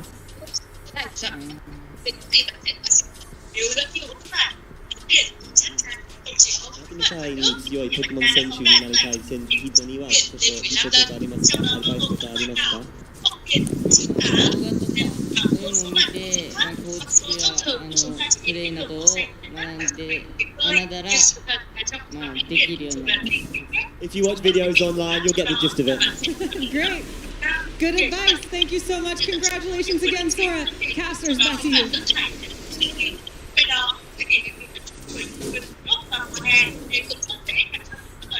Wow, what a way to be able to kick off our festivities here for the final day of the 2023 Pokemon World Championships. for the video game. We've already crowned our junior champion, and now it's time to head over to seniors to see who's going to take the crown. My name is Rosemary Kelly, and I'm joined by Aaron Zhang to take you through that match. I'm wondering if we're going to see Japan sweep this World Championship. It could claimed happen. one victory already in the juniors. One Japanese which Rosemary and I will be covering. And of course, one Japanese representative in the Masters division. This is the first of the World Championships has taken place in Japan. It would mean a lot to get a complete sweep across the world. Mày là cái thằng gửi Goro ở trong Grab cũ đúng không? Let's see if there's also anybody that could potentially get the upset here on the home turf. That is another thing that we are looking for. It is international competition, and every single trainer has fought so hard to be able to make it to this point. When it comes down to these seniors division players, their journey is no different when you take a look at their top 8 bracket. Absolutely. Of course, we'll be covering the grand finals featuring Tomoya from Japan as well as Robbie from the Netherlands. I'm really excited looking at this matchup because it has a lot of diversity in terms of country representation. It really does. I look across the board and I feel like when it comes down to the seniors division, we always see, honestly, some of the hypest matchups, because just like the juniors, they do have their ability to see things a bit more creatively, but seniors, it's kind of a mixture of both. You still have that creativity that you found in the junior division, but now you're mixing it in with some of those high-level skills that we hope to see from these trainers heading into the Masters division in a few years. I'm really excited to cover this finals in particular because I feel like in the Masters division stream, just throughout the last couple of days, we kept talking about one Pokemon, which was Gastrodon. Gastrodon did not really have a very good performance in the Masters division, but it is here in the grand finals on one side of the field. And you know what's on the other side of the field? The Rapid Strike Urshifu, which of course is one of the main Pokemon that Gastrodon likes to see and exists often to try to counter those Urshifus. Absolutely. That's a dynamic that we've been looking forward to seeing, and to be able to find that once again in this grand finals, I'm so excited, and I think Lou and Lee would be excited about that as well, just knowing how much they also love their Gastrodons. But I'm drawn to a couple of other Pokemon in this particular matchup when I look at something like the Zapdos, that is also a really nice counter for something like the Rapid Strike Urshifu, especially when it does have the Water Terra, and that ability Static could come in clutch as its secondary effect. Zapdos is definitely a Pokemon I actually thought would have a bigger impact here at this World Championship, and in the games that we saw across the previous days of competition, I don't think it really made that much of a splash, so excited to see it here in the seniors division. We've also got a couple of other sets, including Choice Spec Sylveon. Sylveon, a really interesting Pokemon because it just does so much damage. Often even a single Hyper Voice can really chunk away at teams. It often forces out a Terra, for example, and can bait out a defensive Terra immediately early on in the game. But when we look at the other side of the field, there's actually one Pokemon that Sylveon really does not like going up against, and that's going to be Heatran with Assault Vest. And the Heavy Slam. That would put Sylveon into a position to be forced to Terrastalize.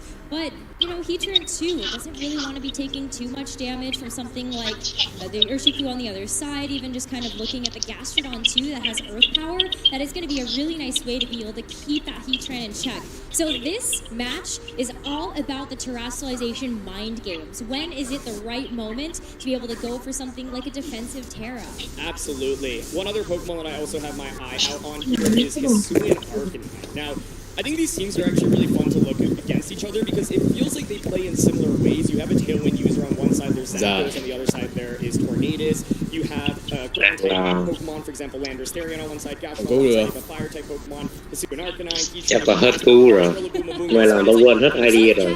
Yeah, there's like different, it like fulfills different checkboxes in terms of team building, but it's actually just different Pokemon on both sides, which I think in itself is really interesting. We've got Fluttermane on one side, of course, that is just the Pokemon in this format. No Fluttermane on the other side. Cầm 4 cái gói luôn rồi còn gì nữa, còn đầu dành gói luôn hả? One is Urshifu, the other is Water Urshifu. So I think it's really interesting to see how these teams stack up because most of these Pokemon feel relatively standard outside of maybe the Sylveon on one end, but Dark Urshifu is something that I'm personally intrigued by, especially because this is actually a Poison Terra set.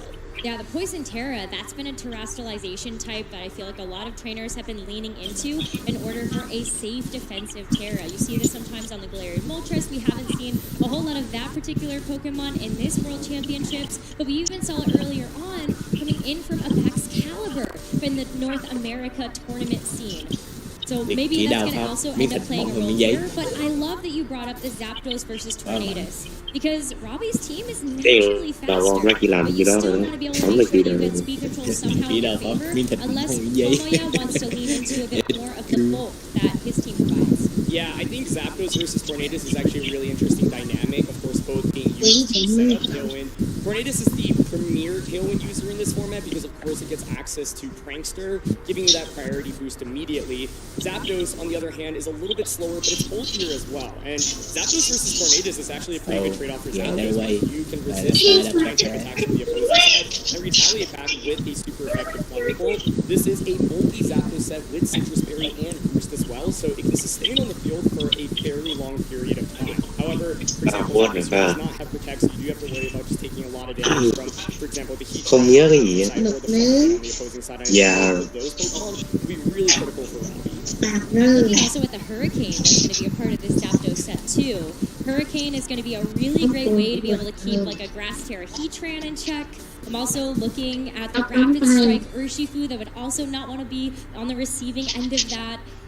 But there's so many ways as well that the Hurricane is miss.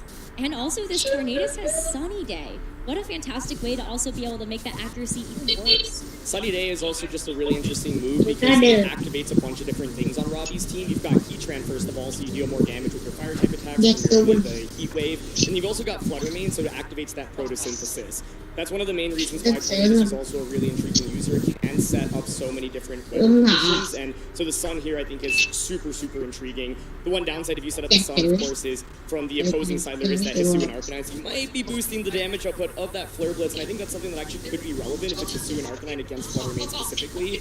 One of the main questions I have in this matchup is how do you actually adequately deal with Flutter Mane, because if you look at Tomoya's team, for example, Zapdos, Rillaboom, Sylveon, Gastrodon, Urshifu, all of those take neutral damage from Choice Specs Flutter Mane, so you kind of have to play defensively to try to get around it. There are some solutions, for example, there is the Assault S Arcanine. That's one of the reasons why this Pokemon's actually being used. It has a pretty decent matchup into those fairy type attacks, of course, and you can go for a defensive Terra such as on the Urshifu, Poison Terra, as well as Fire Terra on Sylveon. I'm also thinking when you talk about like the special attack options, I'm looking at the physical attack options too. Dạ, sao nghe tiếng, sao nghe bài ấy à? But also the Video toàn là bom nhập video. match though. Let's invite our players to the stage. Cái Toho with Let's do just that. It is time for the Seniors Division Video Game Final. First, please welcome to the stage. Sao mày lại có ninja vàng?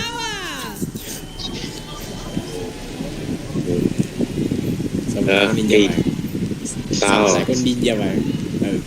Không có thấy ninja vàng ở trên. Kìa, ninja vàng kìa. Mom, Dad, Golden Ninja. There are some people cheering very loudly for you here at home. How does it feel to play in the World Championships in Japan? Em làm vậy rồi. Không ngờ nó chuyển ra làm ninja vàng. Đang gây thêm chuyện thành ninja vàng. I'm very nervous. Không dẫn tiếp nè. Well, don't worry. You played Đánh đi, đừng không dẫn nữa. Tell us a little bit about your team. What makes it special? 心配することはありません。 Nó lên lúc nào tao quên rồi mày ơi. Chân trời ơi, chân trời ơi quay. I'm using quite a weird team, so I hope I can show off the best of it. Do you feel confident versus your opponent? 自信の方はありますか？ I have a lot of confidence today. Good. All right, let's bring out your opponent now. Please welcome Robbie Chai. Sao cứ đừng có kick back nữa, đừng có đá lại nữa được không? Sơ hở là nó đá là sao?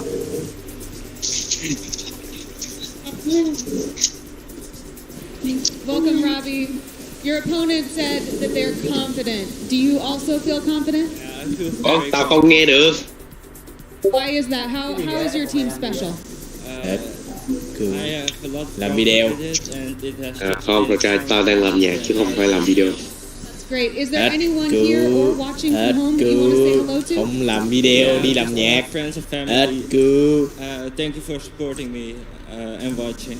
Làm video We không are looking lo, forward đi to làm nhạc. watching your match. Không Thank lấy you à? both so much.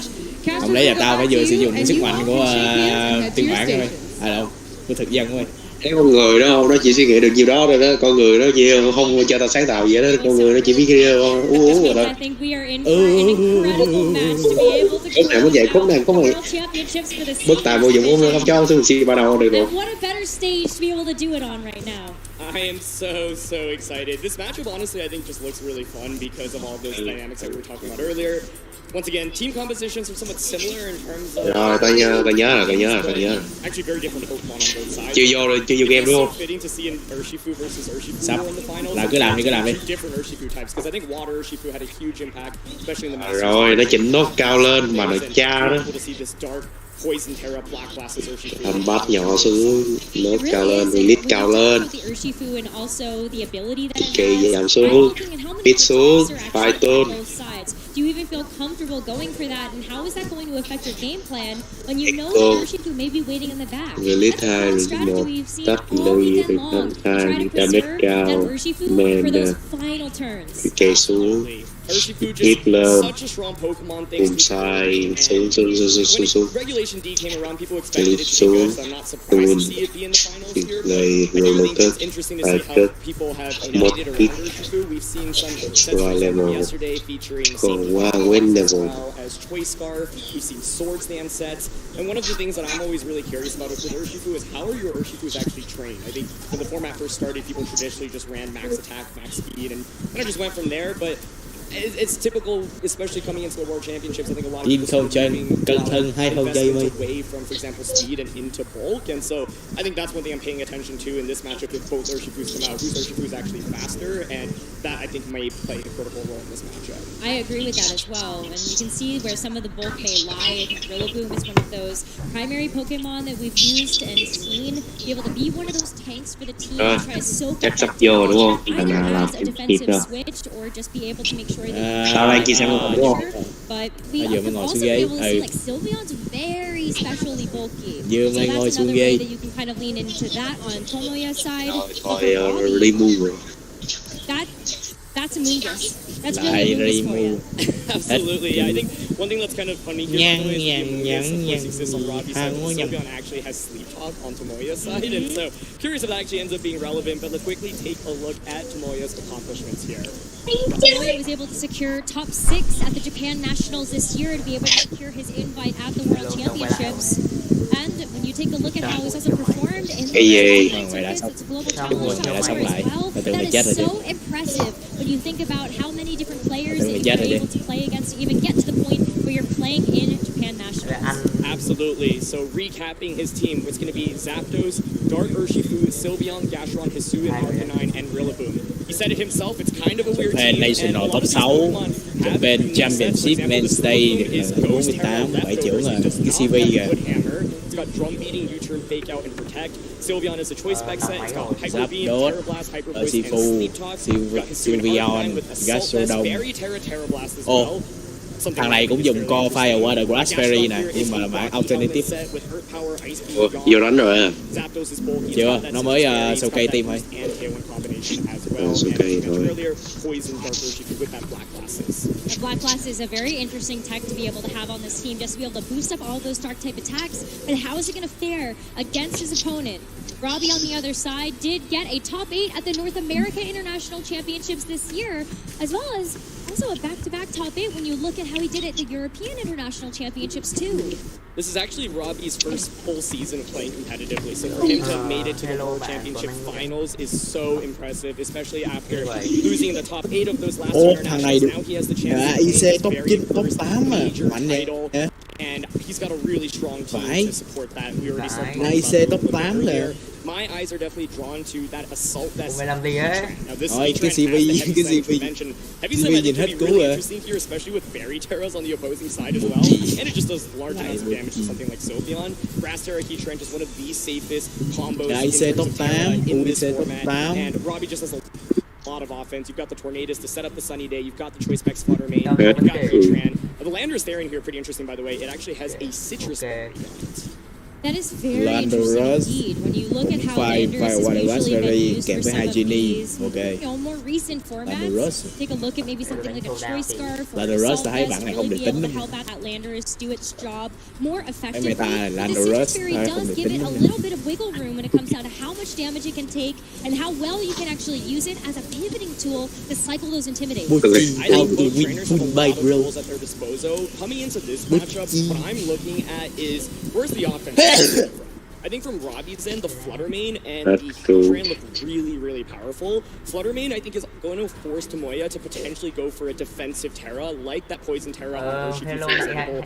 Or you have to figure out how to basically weave in Hisu and Arcanine to not just let Fairy-type attacks run over you. For example, I think if you go with, like, Zapdos, Urshifu, Sylveon, and Gastrodon, and you don't bring the Hisu and Arcanine, Fairy-type attacks obviously do a lot of damage, and the only way you can really get around it is, of course, that Dark Urshifu.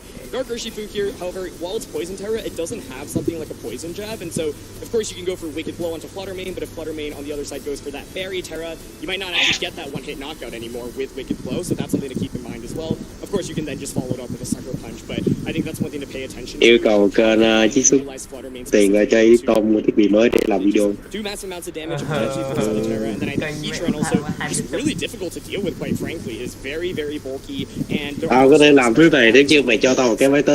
I could totally see Robbie going for a more aggressive angle, leading with a Tornadus, going for a Flutter Mane as a great duo to be able to take advantage of the speed or the sunny day to get that photosynthesis boost right away. We'll have to wait and see exactly what proto boost it's going to provide over, but I'm also looking at you could also lead the Heatran. Quite honestly, just go ahead này and xe lead top with 8, xe top 8. Đấy, cái CV là thấy hết cú rồi, hơi căng rồi. If you go for Grasshair and Heatran, it's generally pretty safe. It does now open some new weaknesses. For example, the Zapdos can click Hurricane onto the Heatran. You can, of course, get Ice Beam from Gastron. One thing that I think would be really funny is Gastron versus Heatran, right? Because you're like, okay, Gastron should just beat Heatran. But then Heatran's like, okay, I'm going to go for Grass Terra, and now I'm going to go for Terra Blast. But then Gastron's like, well, I'm just going to Fairy Terra. What are you going to do now? But then Heatran's like, I have Heavy Slam for your Fairy Terra. So I think this whole dynamic is just really interesting between those two specific Pokemon. And one other thing I'm curious about is just whether or not Gastron and Urshifu actually come out, right? Normally you want to bring Gastron just to make sure that Water Urshifu on the opposing side can't just freely click Surging Strikes, but Gastron can sometimes feel like dead weight, especially when Flutter Mane has a Choice Specs, has that Fairy Terra Moonblast on the opposing side, and you're up against this Heatran with that Grass Terra. That is definitely a way to put that Heatran into a sticky position, though. And that's where, the Zapdos can come into play. Yo. Try to be able to deal with that. So we're looking at the defensive territory here, coming out from Tomoya, and how Robbie can kind of take advantage. Tao yêu cầu mày chiết xuất tiền ra cho tao mua máy mới nha mày. Thì mày là hết cứu rồi đó. Mày đừng có lấy tiền mà đi mua Kumo. Want to make sure you don't get pinned down. Có thể sủi nhưng tiền mua Kumo phải có.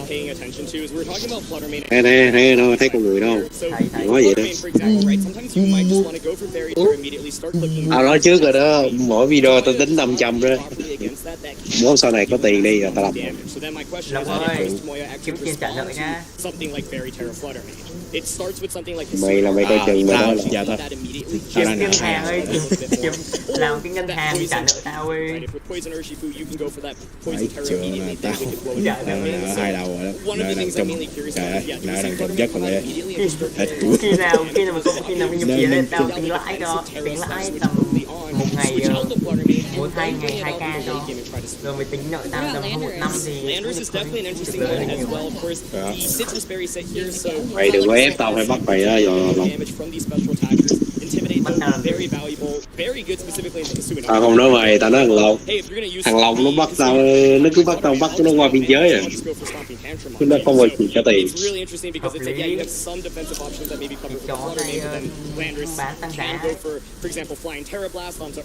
Thằng này tự tính vay so mặt nó kìa.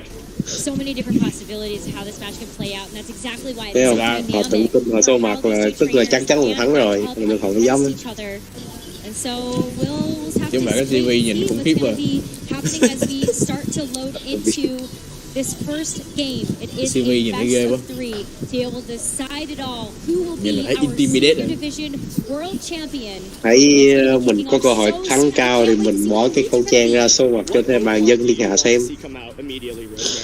I want to see the Tornadus and the Flutter Mane, but my heart says I want to see the Sylveon. Tôi nhìn dạ vậy. Sylveon, I Mấy think trẻ đấy would hả? be really, really cool.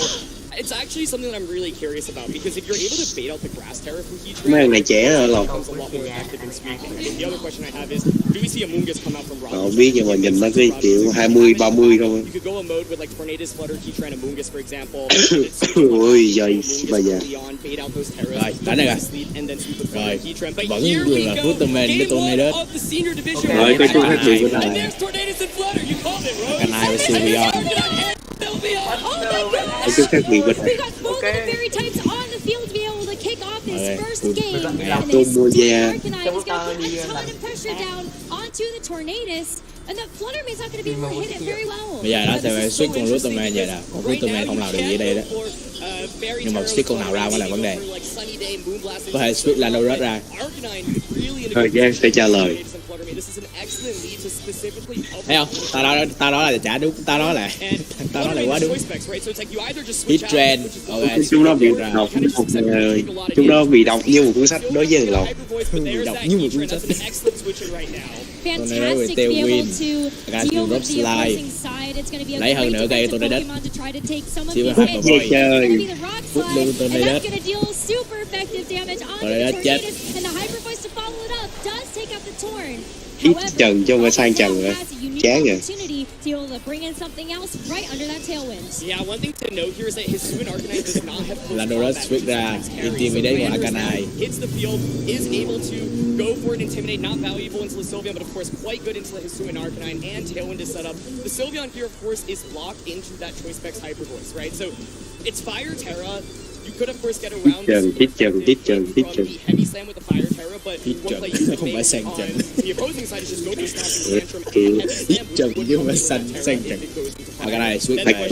Kim về cút về nhà. Đâu? Option.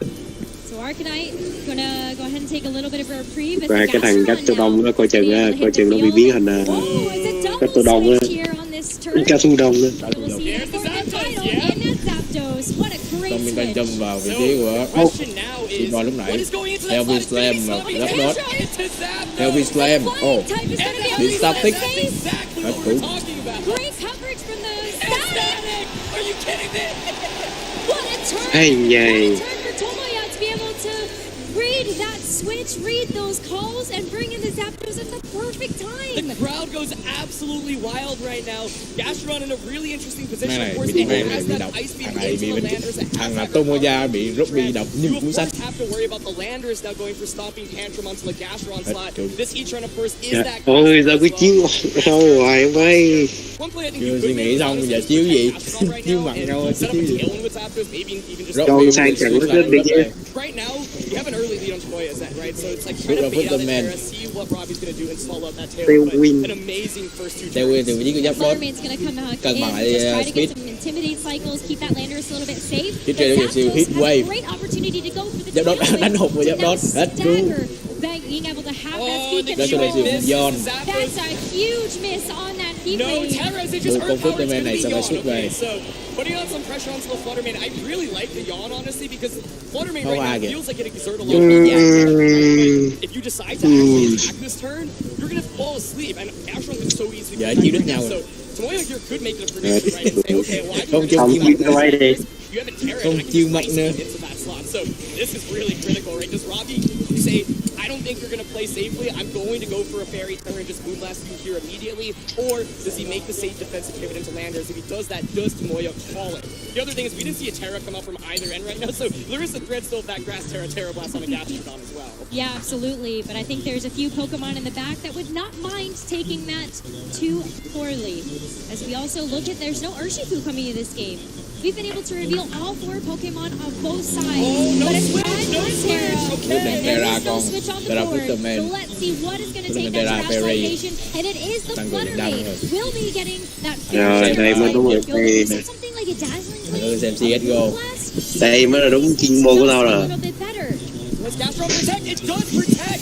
Goes for the safe play! À, cô cầm V250 nhảy ra bắn bắn bắn ta ta ta ta ta. After this turn, Hết Robbie cô. tries to USB let trường it bắn bắn ta ta ta ta ta ta ta. Pause it, play safe, Sờ bóng play phố lên đặt môn. Simbo đây quét về City. Simbo về chạy cướp về rồi. Chết. Bà Simbo. Fluttermate's going to fall asleep right Unreal vẫn đang đứng Ste chết rồi. Hiko và cô đang đứng đây. B250 được tung ra Puku bể nát đầu. Cô sẽ ra bắn nát đầu Hiko. Đấy. Chưa đúng chuyên môn là bình luận dễ hẳn ra. Được cầm USB. Uzi đi bắn đi thẳng ra mid với một quả flash. Chạy thẳng lên Ste. Chết bà rồi. Gojira đang cầm lại gần đây vẫn đang thủ của mình trong Boma. Boma đang được chặn. Cú Hiko bắn một phát nát đầu Taco. Gojira đang chuẩn bị đẩy lên. Unreal bị chết. Back về nhưng quá non nữa từ Unreal. Hiko đang đẩy về. Liệu có retake được Bobo không? Có lần quá non. Bồn phải tôi phải đâu. Bắn từ đó và ra được hit headshot luôn, đúng là đùi chó khác.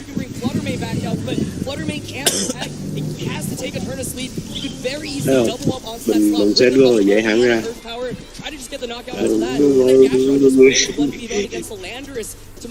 Em này để cầm đi thẳng mid.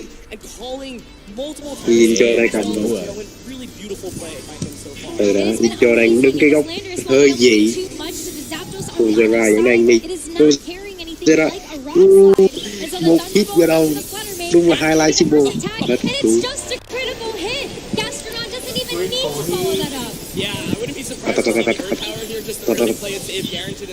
Hết cú rồi, thằng kia hết cú rồi. Thằng này thằng Tomoya này hack thế giới quá. Hết cú rồi. The main thing is if you hit that heat wave earlier, maybe then you would think about more going for like a move blast on the Zapdos, for example. Ấy sẽ được bắn nhanh không? Vô Tomoya answered the Flutter main perfectly, right? It's like if I feed Arcanine and Sylveon, the Flutter main is put into a really awkward position. So Tomoya is going to go up one game in this World Championship Finals, and I can't wait to see what lead adjustment Robbie makes here. The lead looks so good as well. So much offensive look at the mini symbol. But at the very beginning of that game number 1 4-1 đến từ Stimo. You could see that in the leads. Chạy lên bắn nhưng không được. Quá non, anh Stimo cũng sẽ súng anh Stimo rồi anh cố gắng làm cái gì đó nhưng mà anh nước nữa không. My question now going into this next game is, okay, you saw this lead of his super Sylveon. That felt so specific trying to counter this tornado. Ba được tung ra. So, how do you now ba được Ste đó hơi khó chịu. Because if so, there are multiple answers to this một lần bị né ép góc của chui ra. Quả mùi top pop dai quá. Rồi gần sau đó chết được Taco. Một lần đang kiếm một cái góc. Chết chân gồ lên thùng. Vẫn đang có thủ môn. Mất vào phép rồi. Đã biết vị trí của Holland rồi. I agree, but every single turn you saw those switches just to be able to read what Robbie was going to be doing with his own Pokemon, working around those attacks. And now mình đã đánh sao rồi? going to be a little bit back against the wall, has to be able to bring it back in this next game. Cái gì? But Tomoya is one game away from being able to take the victory. Một thằng kia hack thế giới mẹ. Oh my goodness, that first game was just tao đang quay lại với chuyên môn của tao đây. Wow, mà chúng đâu đang chuẩn bị ném cái gì? Bâng đi, bâng tung lưng. Còn flash được tung ra, hết cứu. Flash như vậy là hết cứu, đánh dài như cái quần đùi. Đi vô check góc, bung, để đầu. Gojira. Chui được tới đây rồi. Đi vô check góc, chết bà luôn. Symbol có sấy qua đó hơi tính đấy.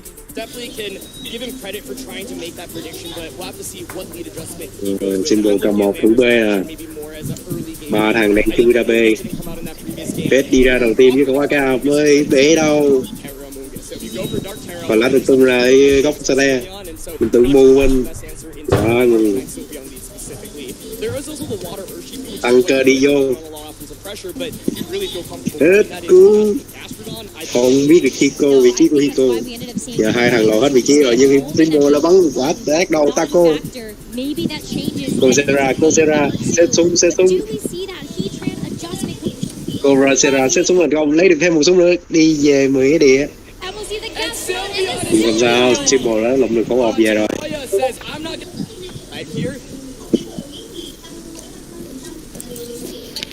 Đây là gần cầm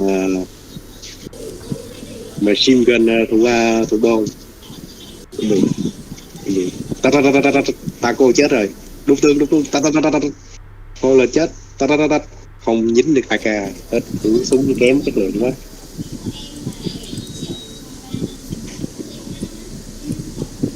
Hiko đang chết nhầm góc rồi, Coursera chết. Tụi mình tát lên rồi, thấy được Coursera rồi nhưng bắn không rơi, hết cứu hoài lên.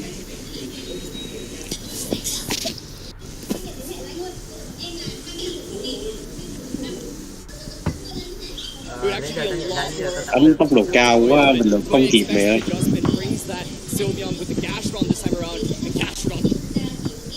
Mấy này đánh tốc độ cao quá, tao mình lực không kịp. Taco nhảy ra bút Flash nhưng Flash không mù.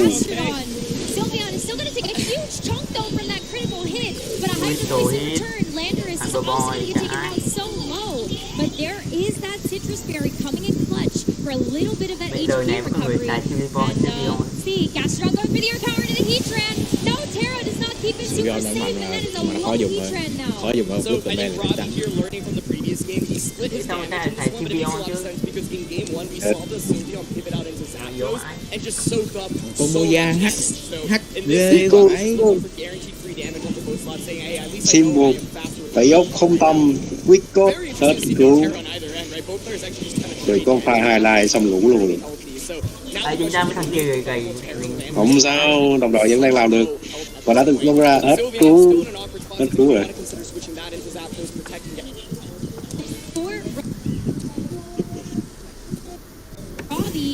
As we're going to preserve. Antrim is just going to go into the Sylveon.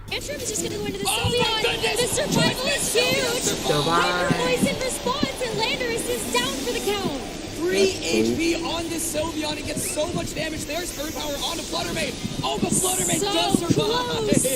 That Sylveon sure does love its trainers. It's going to be able to hold on. And as we do see the...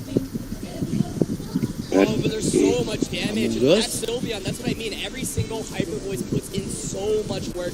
Fluttermane does critically survive that. I feel like if Fluttermane fakes it, the game is just over immediately. But the awkward thing right now is like, who do you Terra at this point? Fluttermane is at 9 HP, right? Amoonguss, he could Terra, but then it's weak to Hyper Voice. I mean, Fluttermane right now can go for like Berry Terra and just go for like a Dazzling Gleam, but looks like it's just gonna try to not Terra. It's Yeah, but Amoonguss is actually critically running that Leaf Storm.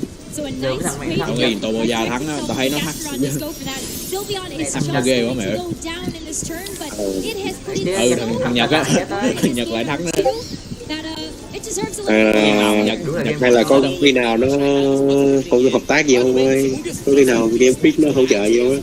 Không, có việc trường Nhật như mùi tật bị Nhật mà nhưng không thể không bạn thấy không này kỹ năng cả.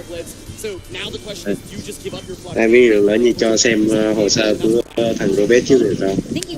Không thực sự thì hai thằng trên non trước rồi, cả công bằng trên non trước rồi, chưa không xem kỹ VIP thôi. Đó, bởi vậy nên họ đã show mặt trước rồi, họ biết chắc chắn chuyện gì họ cũng thắng rồi.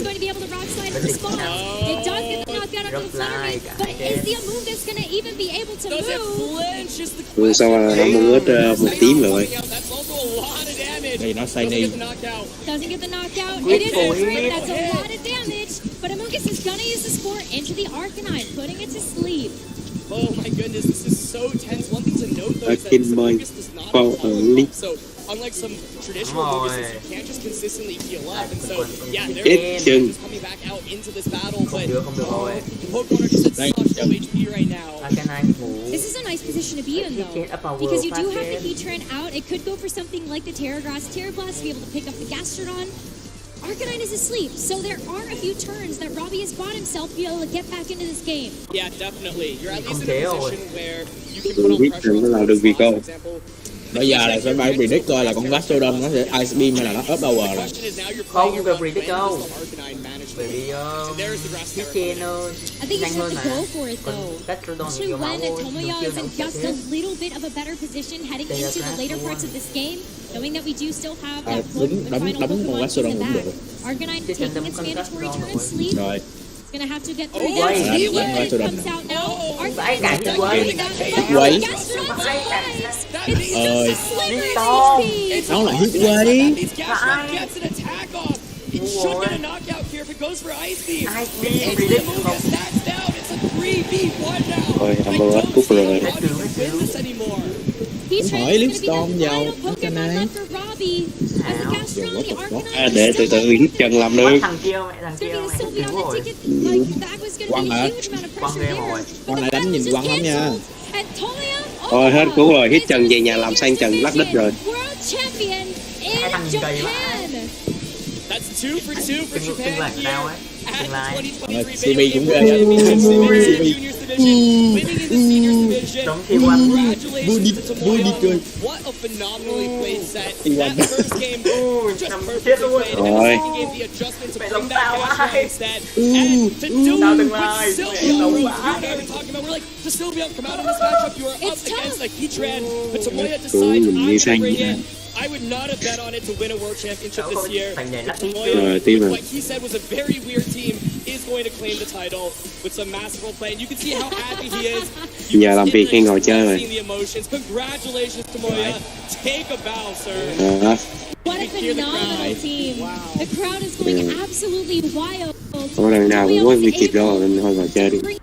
To bring it home for his home region. And that's going to be another win for Gastrodon also. Can you believe it? I love seeing Tomoya just really soak up the moment on the stage. Loved his speech beforehand as well. And just an incredibly played finals. His team honestly does have so many what look like somewhat standard. Rồi Echo đến từ Lumina City, Liêm Liquid nhảy vô, Symbol làm được một màn. Symbol vẫn đang đứng góc ghế đá cầm AK Taco vô. Một lần làm hai tóc hết cú. Elegant cú. Absolutely. I mean, there are so many critical survivals. Và này, cô lần bắn chắc đó chứ. Mình đen quá, còn 3 thằng nữa. Rồi chàng thẳng vào B, Taco đang kiếm vị phía chạy. Bắn ý Intro. Hết cứu. Cô Zera ra bắn hết cứu luôn. Cầm một cái góc window. Bom đặt rồi, 40 giây nữa thôi là chết. Xe súng, hết cứu. Team Liquid thắng, Symbol thắng trận này. Symbol Liquid à? Thì hồi đó là Symbol Liquid, sau này Ravi. Không ai chịu được cái tính toxic của nó đó. Sau này chỉ có Navi mới thu phục được nó thôi. Chỉ có Navi mới thu phục được. Hết cứu. Anh em ai cũng yếu tiền hết, chỉ có mình nó là được quyền lên một khẩu deal với lại giáp 2 thôi. Đó gọi là cái đặc quyền của nó rồi, hiểu không? Chỉ có Symbol này làm đó. Sau này Navi mới cho nó vậy đó nên nó mới lại chứ. Chứ team Liquid bố rồi nó giao cho. Kiểu nó còn bó Symbol quá, Symbol cáu. 手をぶったたきすぎてくっそ痛いんですけど。I hit my hands so they're really sore right now. Rồi, con lần ra bóc đát đầu Eco. 自撮り撮りました？あ、撮りましたよ。後であげます。I did. I've never seen someone do that before. You know, something.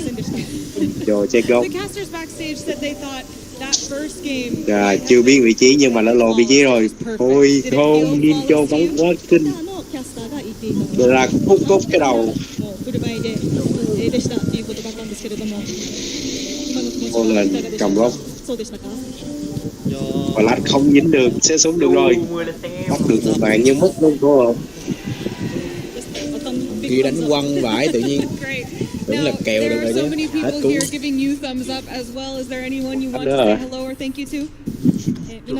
Không. Hết cú. Bò vô. Lấy đâu. Vâng. Rao Eco mất 3 taco. Thank you, everyone. Simbo bể đâu. Now one last thing. Hết cú Simbo chết are rồi. a world champion. What comes next? Simbo đi tăng cơ thôi. Rồi sao mất có cổ AK thôi. Rồi chuẩn bị giai đoạn điện thoại đó. Coursera cầm cũng B một mình, một màn dành cho Coursera. Hai lên được lên bảng. 2-1 giết được làm 2. Ôi không, tỷ số quá kinh. 3 viên làm 4. Hết cú. Xém luôn là một cái A dành cho Coursera.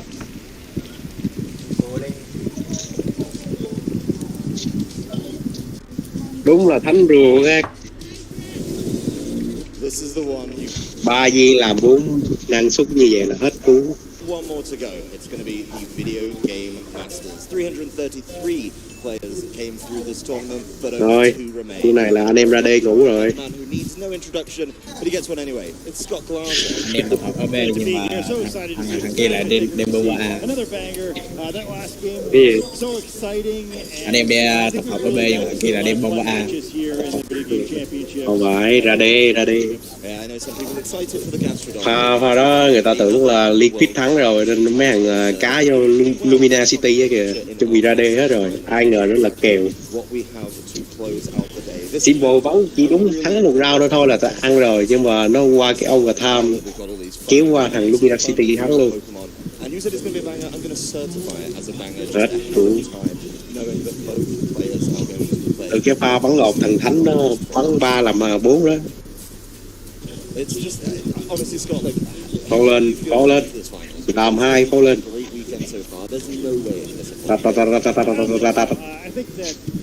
Unreal có một bàn nhưng phô lên làm 3 hết cứu.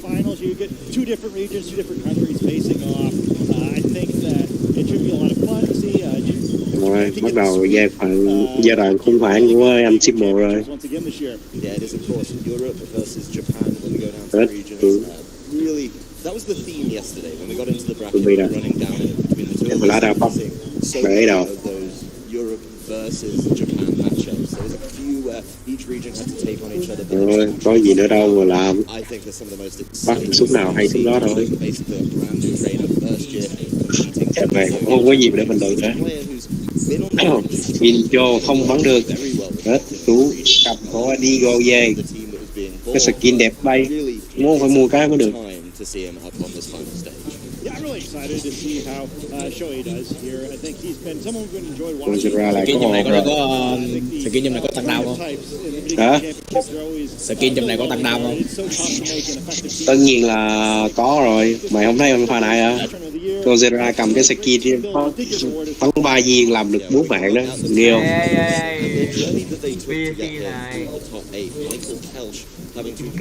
Cô lên. Đánh giờ. Michael Kess, Sohei Kimura. Có lại thằng Nhật nữa kìa. Hết cũ.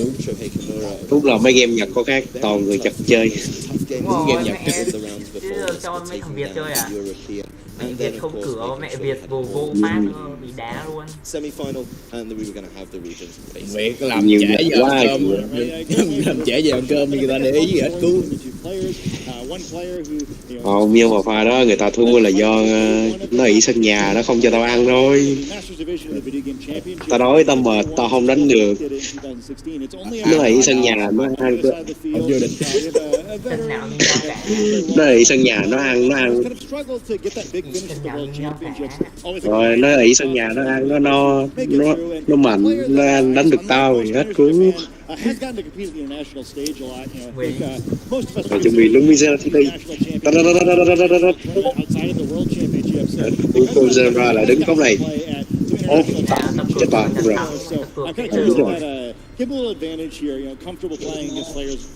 Game Nhật. Game Nhật thì người Nhật chơi đúng rồi. Game Nhật. Chơi là để thắng thôi đúng không? Game Nhật thì chỉ người Nhật chơi thôi. really tough tournaments. You know, a lot of players vying to make it to day 2. And Thì cái này chứ đó. Giờ chỉ còn trong giờ vào World Cup thôi, cái này là hết cứu rồi. Cao M4 ăn hết cứu. Either came in at day 2, still has to play a bunch of really good players, and had to go through that extra round as well to level up our top cut, taking down Hirofumi, which I think a lot of players in Japan Cô cái này lên góc này. Thì tách chiếc của ta chiếc lầu thấy rồi hết cứu, mất luôn bonsai A rồi.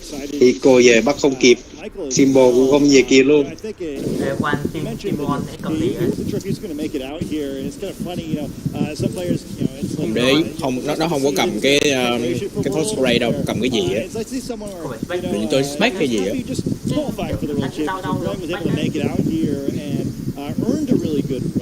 Đâu tao nhìn cũng đau á, phải như là spec á. Đó, nó không có cầm cái bình xịt đâu, cầm spec á. Nó không protect, nó cũng không protect nữa.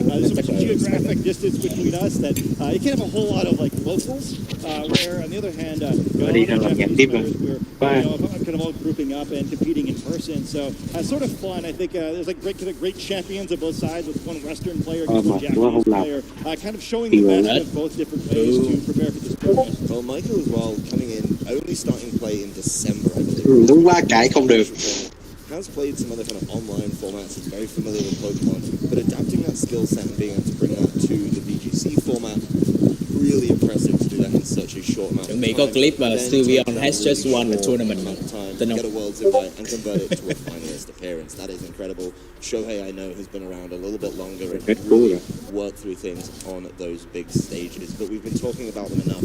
Why don't we take a little moment to meet our players?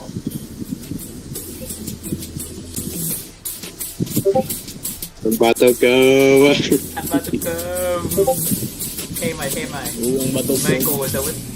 I used Farigiraf for this tournament, which was not seen anywhere. Michael and I'm really proud. này à? 力きりファリグラフというポケモンが一番かなり厳しいので、それをどう倒すかが鍵となるかなと思ってます。 He's a very good player. I really wanna beat him. It's gonna be a forfeit here from Mao, and Shohei is gonna win this series 2-0 to move on to the finals I really wanna of the beat him. Pokemon World Championship. 自分が一番強いと思ったポケモンを6体の構成を使って、まあ絶対に後悔しないような選択をするようにしました。 5 years ago, I started watching Worlds every single year, but never had the chance to compete myself. So I decided to compete this year. It has been such a blast. VGC は2015年の世界大会の決勝を見て、それの日本人対決を見て、本格的に頑張ろうと思って始めました。 Game Nhật mà. To win World Championship. It's always been a dream for me, and this dream is so near now. I gotta give it my all. 自分の実力が証明できる舞台に今立っているので、このチャンスを生かしていこうかなと思っています。 It comes down to this. The Pokemon Video Game Masters Division Final. Please welcome your first player, Michael Kelsch.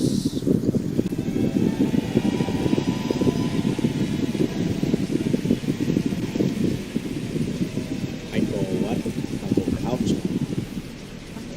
Bắt đầu. Welcome, Michael. You said you've been watching Pokemon so long. How does it feel to now be standing on this stage? It feels incredible. It's been such a blast. This whole tournament was so amazing. And I'm here and I'm ready to give it my all. What does giving it your all look like? What are you going to have to do to come out on top in this match? I will try to do my best. I'm here for a reason. This reason is to win the World Championship. We won't ask you for any secrets about your team, but if you could tell the audience one thing to watch for, style or something cool that's coming up, what would you tell them? MC này nhìn I have a surprise for you. Ooh, I like a surprise.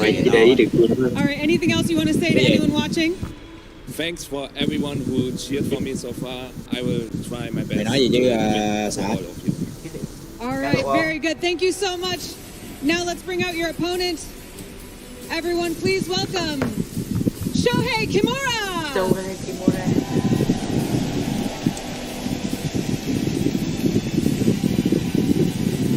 Kia là bùa, không ai nhìn nhầm lại vậy. Đó thì là phiên dịch viên. Welcome, Shohei. Đúng không? How does it feel to be representing Japan here in the World Finals? 日本の代表としてここまでたどり着いてきて、世界大会で出場できてどのようなお気持ちですか？嬉しいです。I'm happy about it.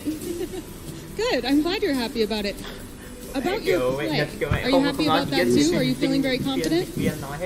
これからの試合ですけども結構勝てる自信があります。dài cho em gì?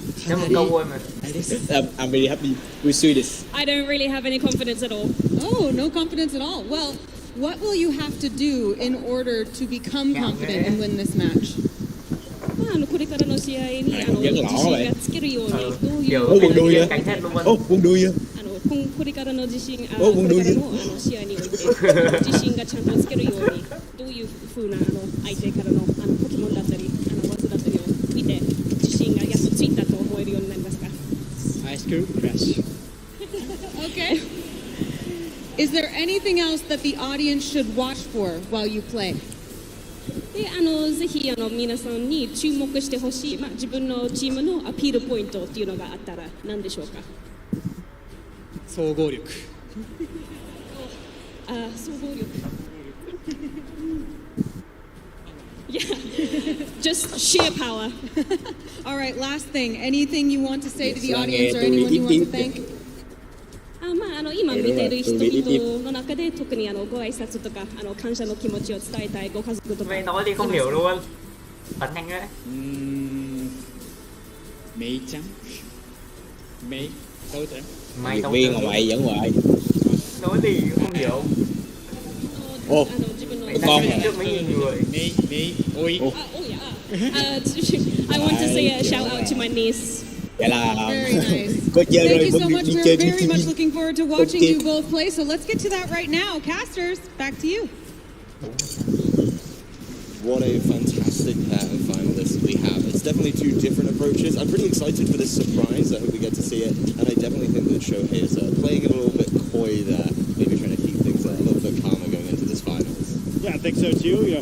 Perhaps his surprises are so surprising he doesn't even want to warn us about them. Yeah, no, he's already said, I'm going to be able to do well. He's had a really fantastic tournament so far, so excited to see what this match brings for the two of them. I mean, I really hope we distance. There's so many nuances to this team as well on both sides. Right? They're two very different approaches to team building, and I think that's going to set us up very, very successfully for a really good setup. Yeah, I'll be curious to see how these players prepared. One of the things that's really unique about Finals Sunday in the Video Game Championships is the players get so much more time to think through this matchup than normal would. They don't have each other's open team sheets over the night, but usually by this point in the tournament, you have a pretty good idea what your opponent's running. You get to come in with a much better thought-out game plan than you would if you only had a couple of minutes to prepare. I do think it's worth considering because of that. Everyone kind of knew Shohei's team already, right? Where I think it was something a lot of people were pretty scared about last week, where they realized how strong both he and the team was. So I don't know if it'd be such a disadvantage to have that extra preparation time for him. Except that I know, and if you look at the other side of the field, there's a lot of people in that social circle who are very good at preparing for a match, given some extra time. So I think both players are going to come in with a great game plan. I mean, Shohei is the team builder extraordinaire. He's well respected within his community for being able to come up with essentially what people are considering the best team. It has answers to everything. It feels very, very confident. On the other side of the coin, we've got the Farina Raf, right? Let's just get right down to it. He led with it in the video, and it's something that we were thinking, when are we going to get that unique pick? Well, we found one in finals, so it's just something that really stands out. Yeah, I'm really excited to see if that Farigaf appears in the battle or not. It's a Pokemon that a lot of us were looking at before the tournament started, and there's kind of this weird dichotomy with it, right? It has so many different potential benefits. Blocking priority moves, its ability in particular, is just incredibly powerful in this format, but it's got a lot of nice utility qualities. Normally knows Trick Room, normally able to negatively influence the opponent's field in some way on top of that, but low stats. Let's see what he can do with it. I think those low stats are a little bit deceiving. I think it does bring a whole lot to a battle. battle, and I think being on the block against Sucker Punch, those are moves that are pretty relevant in this matchup, so could cause problems. Let's dive a little bit deeper though on Michael's history. It's very short, but it's very sweet because it ends with a World Finals appearance, top 8 in Bochum, then Utrecht top 32, Malmo in top 64. So just a few events in Europe. All you need to do is get your foot in the door and look what you can do with it. Yeah, I think the poise he's shown at these World Championships has been really impressive considering these accomplishments. He hasn't had a lot of chances to be in these top categories. First time appearing on stream, a lot of added pressure here, but he's done very well so far. cũng đánh hai giải regional xong vô tới bán kết luôn rồi bị Rizzo đập. Chiampao, Dragapult, Urshifu, Rillaboom, and Heatran rounding out that team. A lot of interesting choices on there. The Dragapult, something that obviously did very well. Yeah, funny to see it again, right? Whereas the second regulations in a row where we're talking about the combination of Chiampao and Dragonite being on the threat list, but we're ending the format with Chiampao and Dragapult instead. Yeah, well, it did sort of show up NAIC, so maybe he can take another big title. But Shohei's resume looking a little bit longer and a bit further. Bên là top 4, AIC top 16. Bên là sẽ được list. Top 16 NAIC, definitely traveling like a first spot. And then in 2017 was a Japan national finalist. He's done so well in Japan, and I think Worlds has always been that bit of a hurdle for him. Now he's given the opportunity to convert. It really seems like group of 6 Pokemon there. As I mentioned before, that a lot of players have been looking at as one of the teams they really need to have a good answer to. I think one Pokemon to keep in mind there is that Iron Hands. It could be a really critical Pokemon in this matchup, and it's looked really good on stream all weekend. Always seems to be the last Pokemon remaining. Yeah, Iron Hands, Amoonguss, there's real staples so far. Obviously pairing off with the Fluttermane, which has been such a big thing in so many of these matches. But it's going up against a different Ghost type, and maybe that could add something a little bit different to this matchup. Yeah, I'm pretty excited to see how it plays out. Chúng ta sẽ không được thấy một co-file World Cup Series Senior Division final match. Pokemon are kind of being knocked out left and right. It's a very aggressive game. Ôi, I'm shocked if we see similar pacing here. Both sides have very strong offensive options. They also both have the chance. We're seeing some pretty quick games when both players have that, because the whole point of the Pokemon is that it helps enable physical attackers to dish out a bunch of damage. So again, likely to see on the field a pretty high percentage of the time. And quá nóng quá chán quá mệt rồi. I don't know if I'm still a little bit traumatized. Xíu nữa phải làm video cho lọc nữa hết cuốn luôn. North America International Championship Finals, but it'll be interesting to see if Ủa Locobo mệt mỏi cả ngày. It's certainly something when left unchecked that can cause some problems, but the Chiampaos can do the work too. I mean, Icicle Crash feels like a really good choice here when you're looking down at Dragapult, down at Rillaboom. The one thing we do have to talk about, and something that is actually going to be huge in this match if we're looking across the teams, is the use of terrestrialization. It's obviously our mechanic for this year, and a good use of that mechanic could swing a match very drastically. You've got plenty of Pokemon who are able to terrestrialize defensively and help themselves out, obviously drop some of those weaknesses and push themselves into a way better position. Yeah, I think it's particularly important because there's a bunch of Pokemon in this matchup they can't protect. Michael in particular, only his team is able to protect with the Choice Band on one Pokemon, a Choice Scarf on another, and then an Assault Vest. So, maybe some sort of defensive terrestrialization could be very important in this matchup. I mean, does protecting really matter when you've got Urshifu on both sides anyway? Just being able to use the unseen fist ability to just land those attacks guaranteed. You may as well just go all in. Yeah, I think it's a really clever metagame orientation, right? Where, perhaps anticipating correctly that most of the top teams would contain one of those Urshifu, able to avoid being in those situations where an item does nothing, which could be the case for one of the Pokemon on the other side of the field. The safety guy nếu mà cô Fairy Rap bây giờ nó chỉ sợ lại đáp thôi. Fairy cũng được. Value for the Landorus, just not Fairy là đáp. Cái đáp thì chống it can maybe force something like the Heatran into using its terror typing of grass, and just being able to try and deal with some of these really kind of hard Pokemon to get around could be a definite use of it. It's also being able to bring the intimidate quite significantly against some of these Pokemon on Michael's side. About to get in the game here. I'm eager to see what both Pokemon or both players bring. I think on Michael's side, he may be a little more limited in what Pokemon he can select, but should be interesting to see what we get. And interesting combination of Pokemon starting this one out. Well, Michael delivers on turn 0, turn 1 with both the Farigiraf and Dragapult taking the field as his lead. It's going to be Chiapao and Amoonguss from the side of Shohei. But I guess the unique things on Michael's team are right at the fore of this final I think we see a situation where it could matter a lot. We heard in the interview that Icicle Crash could be a key element of this match. I guess the reason why is because that Farigiraf is going to make the potential sucker punch of this Chiapao not nearly as threatening as Dragapult would normally be. The Dragapult is really in a sticky situation, but it's not going to be from the Chiapao this turn, as Shohei switches it out in place of that Shifu. So they'll be landing on the field, ready to do some work next turn, leaving just the Amoonguss. We're getting Terrestrialization in turn number 1. It is going to be on to the Amoonguss, still trying to keep itself safe with that very standard now defensive water Terrestrialization, making sure it's something like the Psychic out of the Farigiraf. Dragapult kicks us off with a Dragon Dart, though, getting a good chunk of damage down onto both of them, but not really threatening anything else. The Farigiraf does follow up onto the Amoonguss, will not get the knockout thanks to that Terra typing, will of course activate the berries, so Amoonguss looking pretty healthy after just tanked off a couple of attacks on the side, and in response, it's able to score right to sleep. And Dragapult not getting a whole lot done there. Able to do some damage, but a little different approach to the Dragapult than we saw in the North American National Championships, right? Just a bunch of Phantom Force there, which in this case would have avoided the score for a single turn, but still a bunch of damage going down in the field. And I think it's something that Joey's got to be careful about, right? Potentially some powerful offensive Pokemon on the backside of the field. And Michael's side, if things get weakened, you can have a chain of knockouts, even if you fall behind in the score early in the match. Being able to keep the momentum going is going to be absolutely huge. The Dragapult is definitely in danger. It's asleep. It didn't really get much done in that first half. That side of the field for Shohei, though, is going to keep on being a revolving door of Pokemon. As Shifu leaves just as quickly as it came in, he reveals his fourth and final Pokemon in that Farigiraf will leave the field. Like a sucker punch. As Rillaboom comes in, that is going to be a bit of a problem. Potentially out of water type. Grassy Surge will get that grassy terrain set up. Dragapult will remain asleep for this turn, and Amoonguss is going to try and score. So a great switch for multiple reasons there for Michael Kelch. Yeah.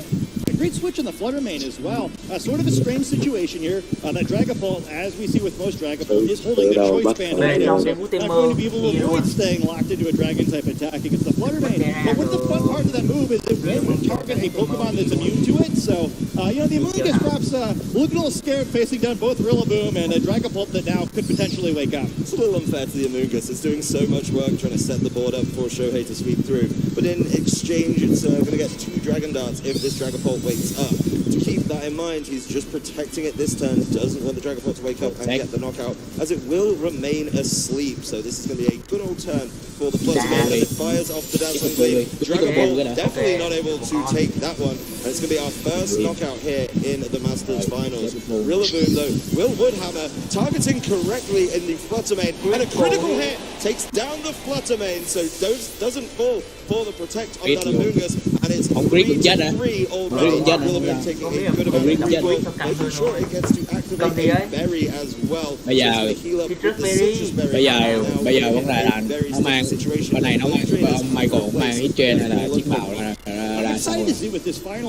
Nếu mà nó mang could make a big difference here. It is a disadvantage in a video game championship match if you have to reveal all your Pokemon first, go on the other side of the panel a little bit. But both players kind of wind up in a position there where, kind of regardless of what they thought the back, they almost had no choice but to trade. Yeah, I think that was the really big turn. Got to get a knockout on the Dragapult or else it's going to cause problems with those Dragon Darts. But Michael getting the Woodhammer knockout on the Fluttermane means that one of those big offensive options is gone. Để xem Michael cũng đem gì đó. Tự chiến bao. Đấy, nếu mà nó mang hit train ra thì mang Uzibo được. Còn nếu mà mang U thì cứ mang chiến bào thôi. tao ra giờ đánh trong 2. Interesting spot here. One thing to keep in mind is traditional trick room you see here with both of the two quickest Pokemon in the matchup being on Michael's side of the field. But Burger does know trick room would be an option perhaps for trying to showcase Rillaboom in a situation where it doesn't just immediately get chunked by Ice Crash. I want to just take one of those for free, especially considering it's already lost a good amount of its health and used its Citrus Berry. Rigorough can almost try and help out on the offensive though. A couple of offensive choices on that side to help out. It is going to be the translation from Michael's side, saving it for a little bit later. And he's going with the Rillaboom, trying to keep it safe from that Chien with the poison type translation. One that is going to be pretty hard to answer with the options that are selected by Shohei. There's the Icicle Crash. The Rillaboom will take that much better, sticking around. But Rillaboom flinches. This is a big, big turn. It's not able to get a big turn. And the spot to the Rigorough means it's not able to act. Michael is trying to set up so much in that turn, maybe to take out the Amoonguss, but not getting it done. What a huge momentum swing. It's such a crazy turn in the senior division match, and they're happening right again here. Rillaboom's able to knock out the Amoonguss. That score never happens. Likely Trick Room goes up. We're looking at a very different situation. Instead, Shohei takes a huge lead down here. Evening out the knockouts, but it's a dominant board position. It's a really, really good board position. This Rillaboom not able to do much if it wants to go for one of these big wood hammers to try and take the knockout. And it's just going to paint to the recoil. It's not able to stick around for multiple turns. Yeah, it's almost worse that it's on the field now, right? Where they're just sitting there waiting to be knocked out. We haven't seen that final Pokemon, but not a whole lot that Michael can do in this form. Not really threatening any damage. Well, you've got to wonder what that final Pokemon is with the fact he was trying to Trick Room on that turn. Rillaboom will protect itself. Shohei is doing pretty good, just sucker punching. But of course, Rigorough is going to sleep. Amoonguss heading towards Rigorough, getting a good chunk.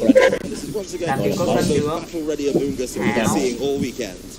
Hey, I guess it doesn't really need to do anything else in that turn, right? Wasn't a whole lot of threat and any damage by the way.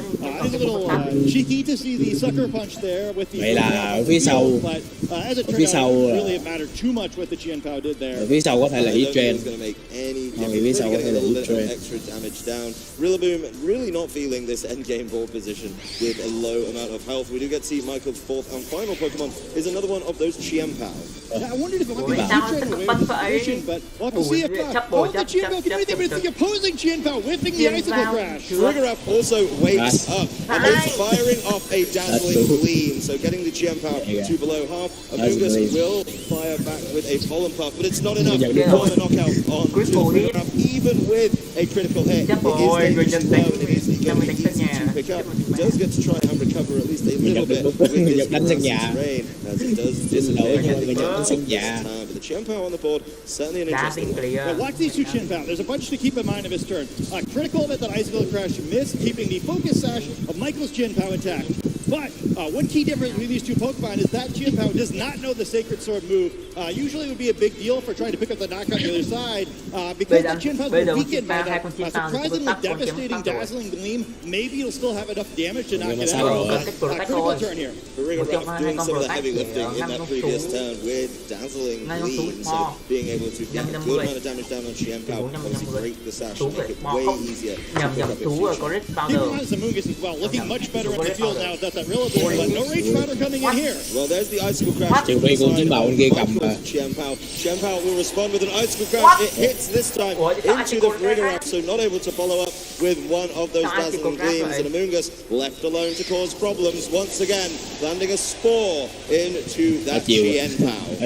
Well, that's a tough spot now. We see how damaged this Rillaboom is. That Chien Pao not just falling asleep, but not getting to use any of the turns of the sleep on that. So even if the Rillaboom were say to go for a protect here, Chien Pao would not be able to wake up. But we see a situation next turn where that Rillaboom is going to be in some serious trouble. I don't know if the Rillaboom can get much done, especially with it being so low. Michael needs this Chien Pao to wake up as soon as possible. Thôi, Nhật 1-0 rồi, Nhật 1-0 rồi. Tao đi Nhật 1-0 rồi, tao đi rửa tôi.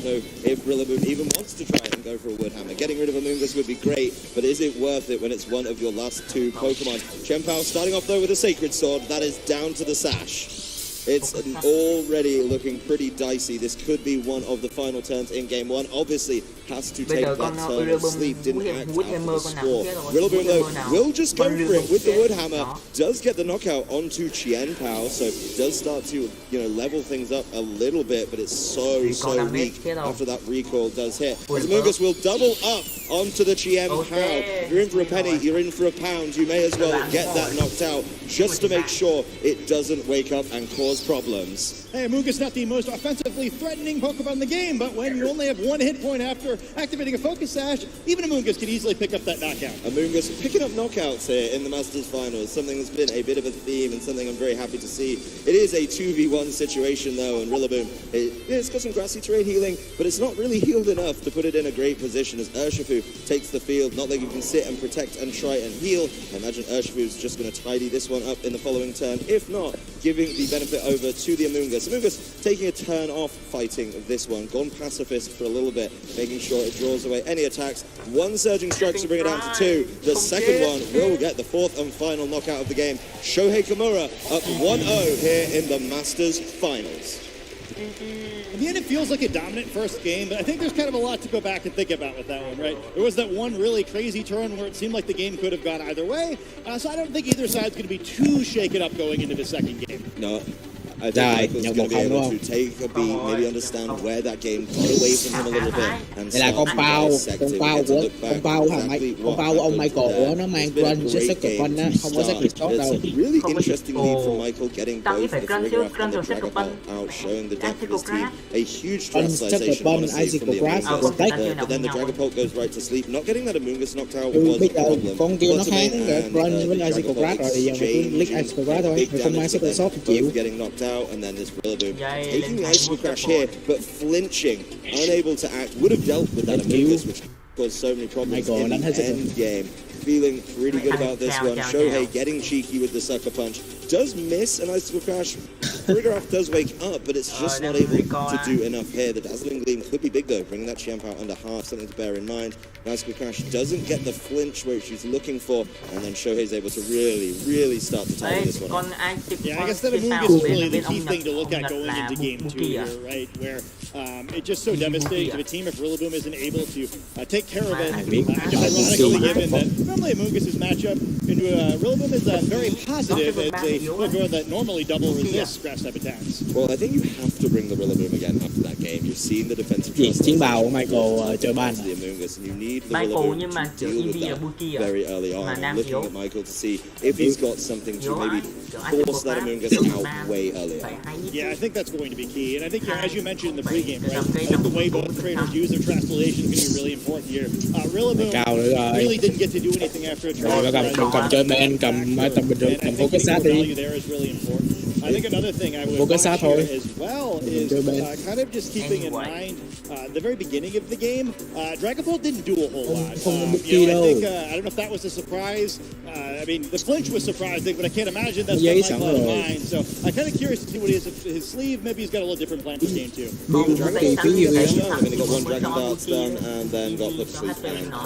So definitely felt a little bit underwhelming in that regard. But the Choice Band, can put out big damage, and maybe it needs to come in at a later portion of the game, maybe paired up with that Chien Pao to start pushing it over the edge and getting those ban phải là game phải ban hết chiếu so much.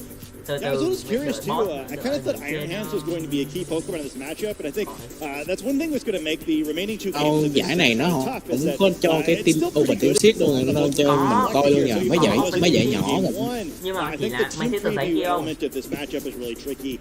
Ý là cho mình coi luôn á, hiểu không? Cho khán giả xem luôn á. Mày xem mấy cái giải nhỏ chưa? Mày xem mấy cái giải regional á là nó sâu màn hình cho mày xem luôn á. Hiểu không?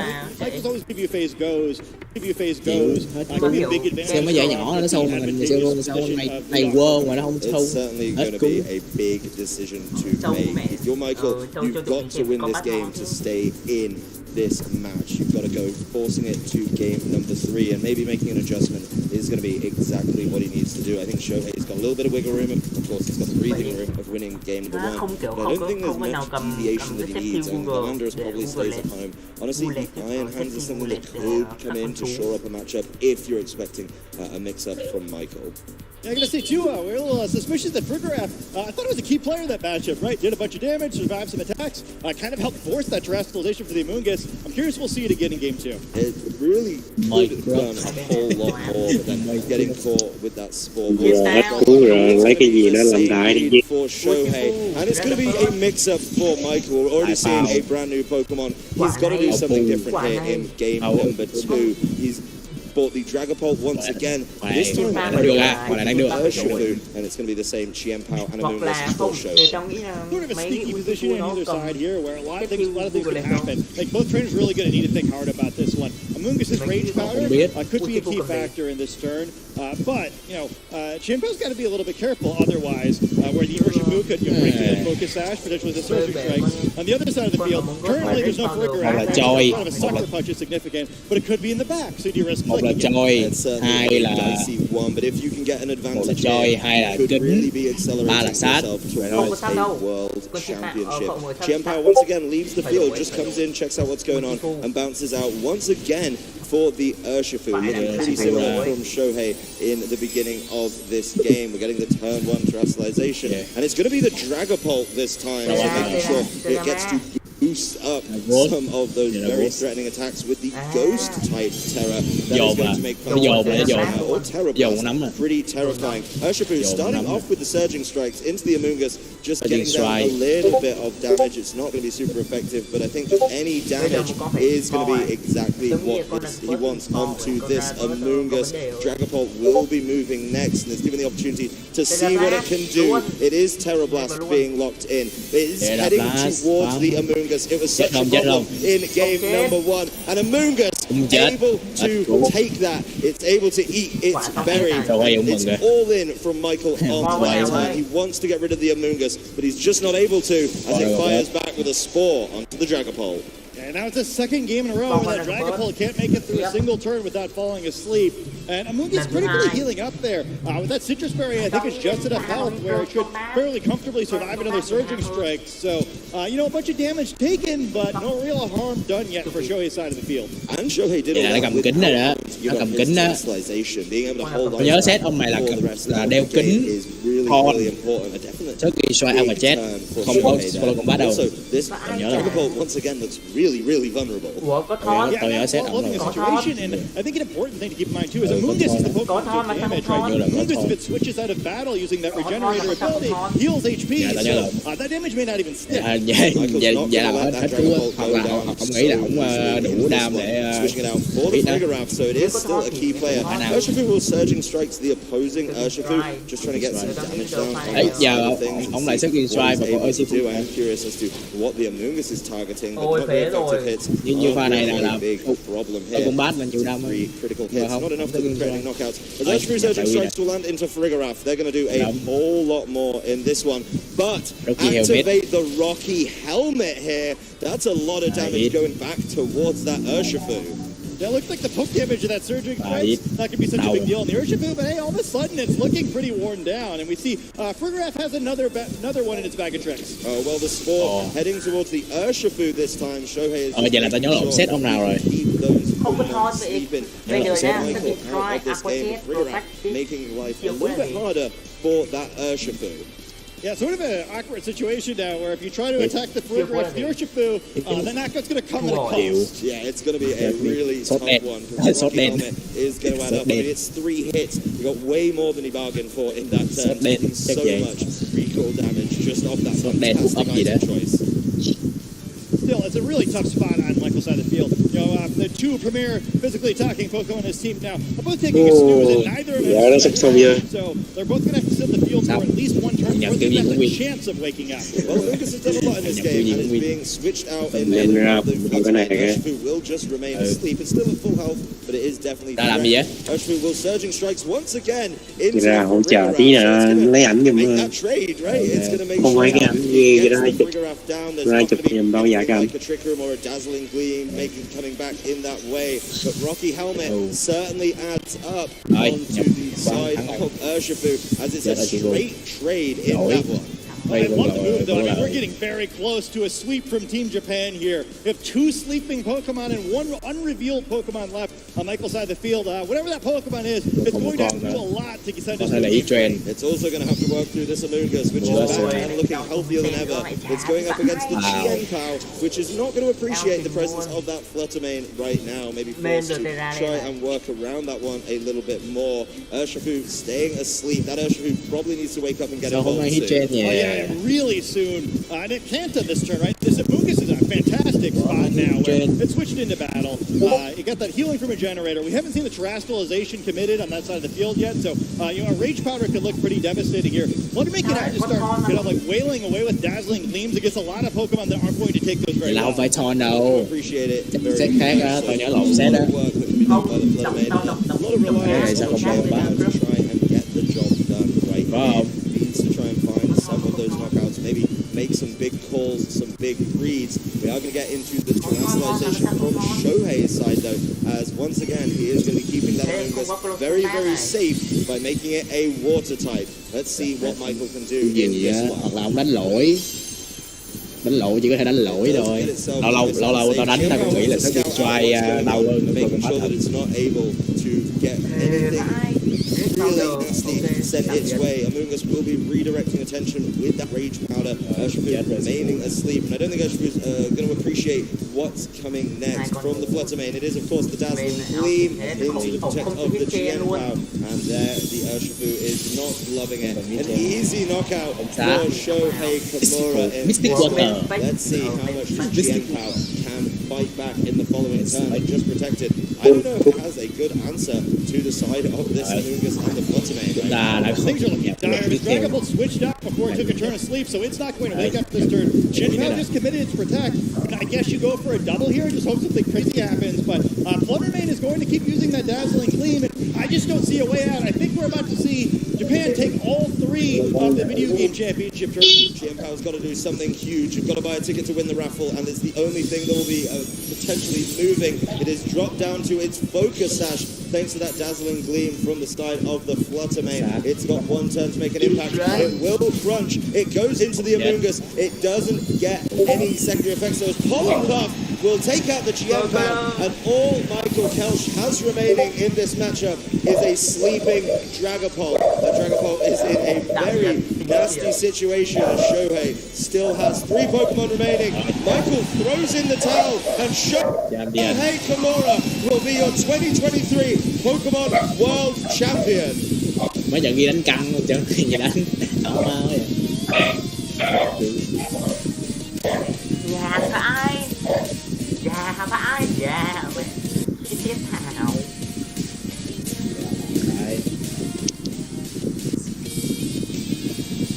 Giật đứng sân nhà được game freak búp hết cứu. Michael celebrating our new champion, somebody who has been chasing it for so long. Both trainers played an absolutely fantastic game, giving it their all in the finals. But this team that was revealed so long ago was built so well and so consistently had finally emerged on top. Japan takes the clean sweep here in Yokohama. Yeah, you can see how much it means to. Đi vô Minecraft đi, tao cần chấp cho tao cái này. Nhét là đúng không? Minecraft bình thường là. What a set he played, right? I think it's fantastic in all those games. I think that second game in particular was just really incredible, where he only gave up the 1 knockout, and it was so advantageous for him to allow his Pokemon to be knocked out on that turn. Yeah, he chose that knockout, right? He was like, I'll deal with the Frigoraph. I think getting rid of that Frigoraph was absolutely massive, and it was a bit of a problem in both games, but it was so well navigated around by Shohei. I think the Amoonguss is something we cannot express enough how important that was, being able to keep itself safe from a lot of things on the side of Michael's team, but it put in so much work with the Water Terror typing. Yeah, we don't give an MVP here at the World Championships, but if we did, I think it definitely goes to that Amoonguss. Yeah, I think just on that game alone, we're able to see what it can do. And in this game, it put in a lot of work. We're going back over game 1 as Rillaboom does flinch. I think that is a big turn. But Shohei getting what he needs out of the Icicle Crash, so being able to cause a lot of problems. He knows that he's attacking into the Frigoraph's ability there, so not too worried about it. But, you know, does get the knockout when he needs it as well. So going in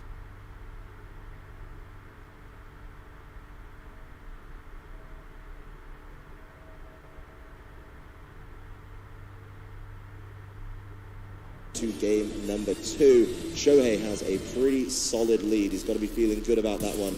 And I think it's fair to say he capitalized on it, right? There was so much pressure on this Amoonguss turn 1, but it was able to take those hits. Terror Blast, not able to get the knockout after the surging strikes, does put it right back to sleep, and Amoonguss just keeps putting things to sleep. Will be the Spore there, so nothing coming out of the Urshifu, and it really set things up for the endgame, where Fluttermane is able to come in, start firing off dazzling gleams into 2 Pokemon that really don't appreciate it, and wrapping up this set just 2-0. There's Amoonguss, though, picking up a key knockout in the World Championship Finals. Yeah, I think it's good, Amoonguss gets that final knockout there.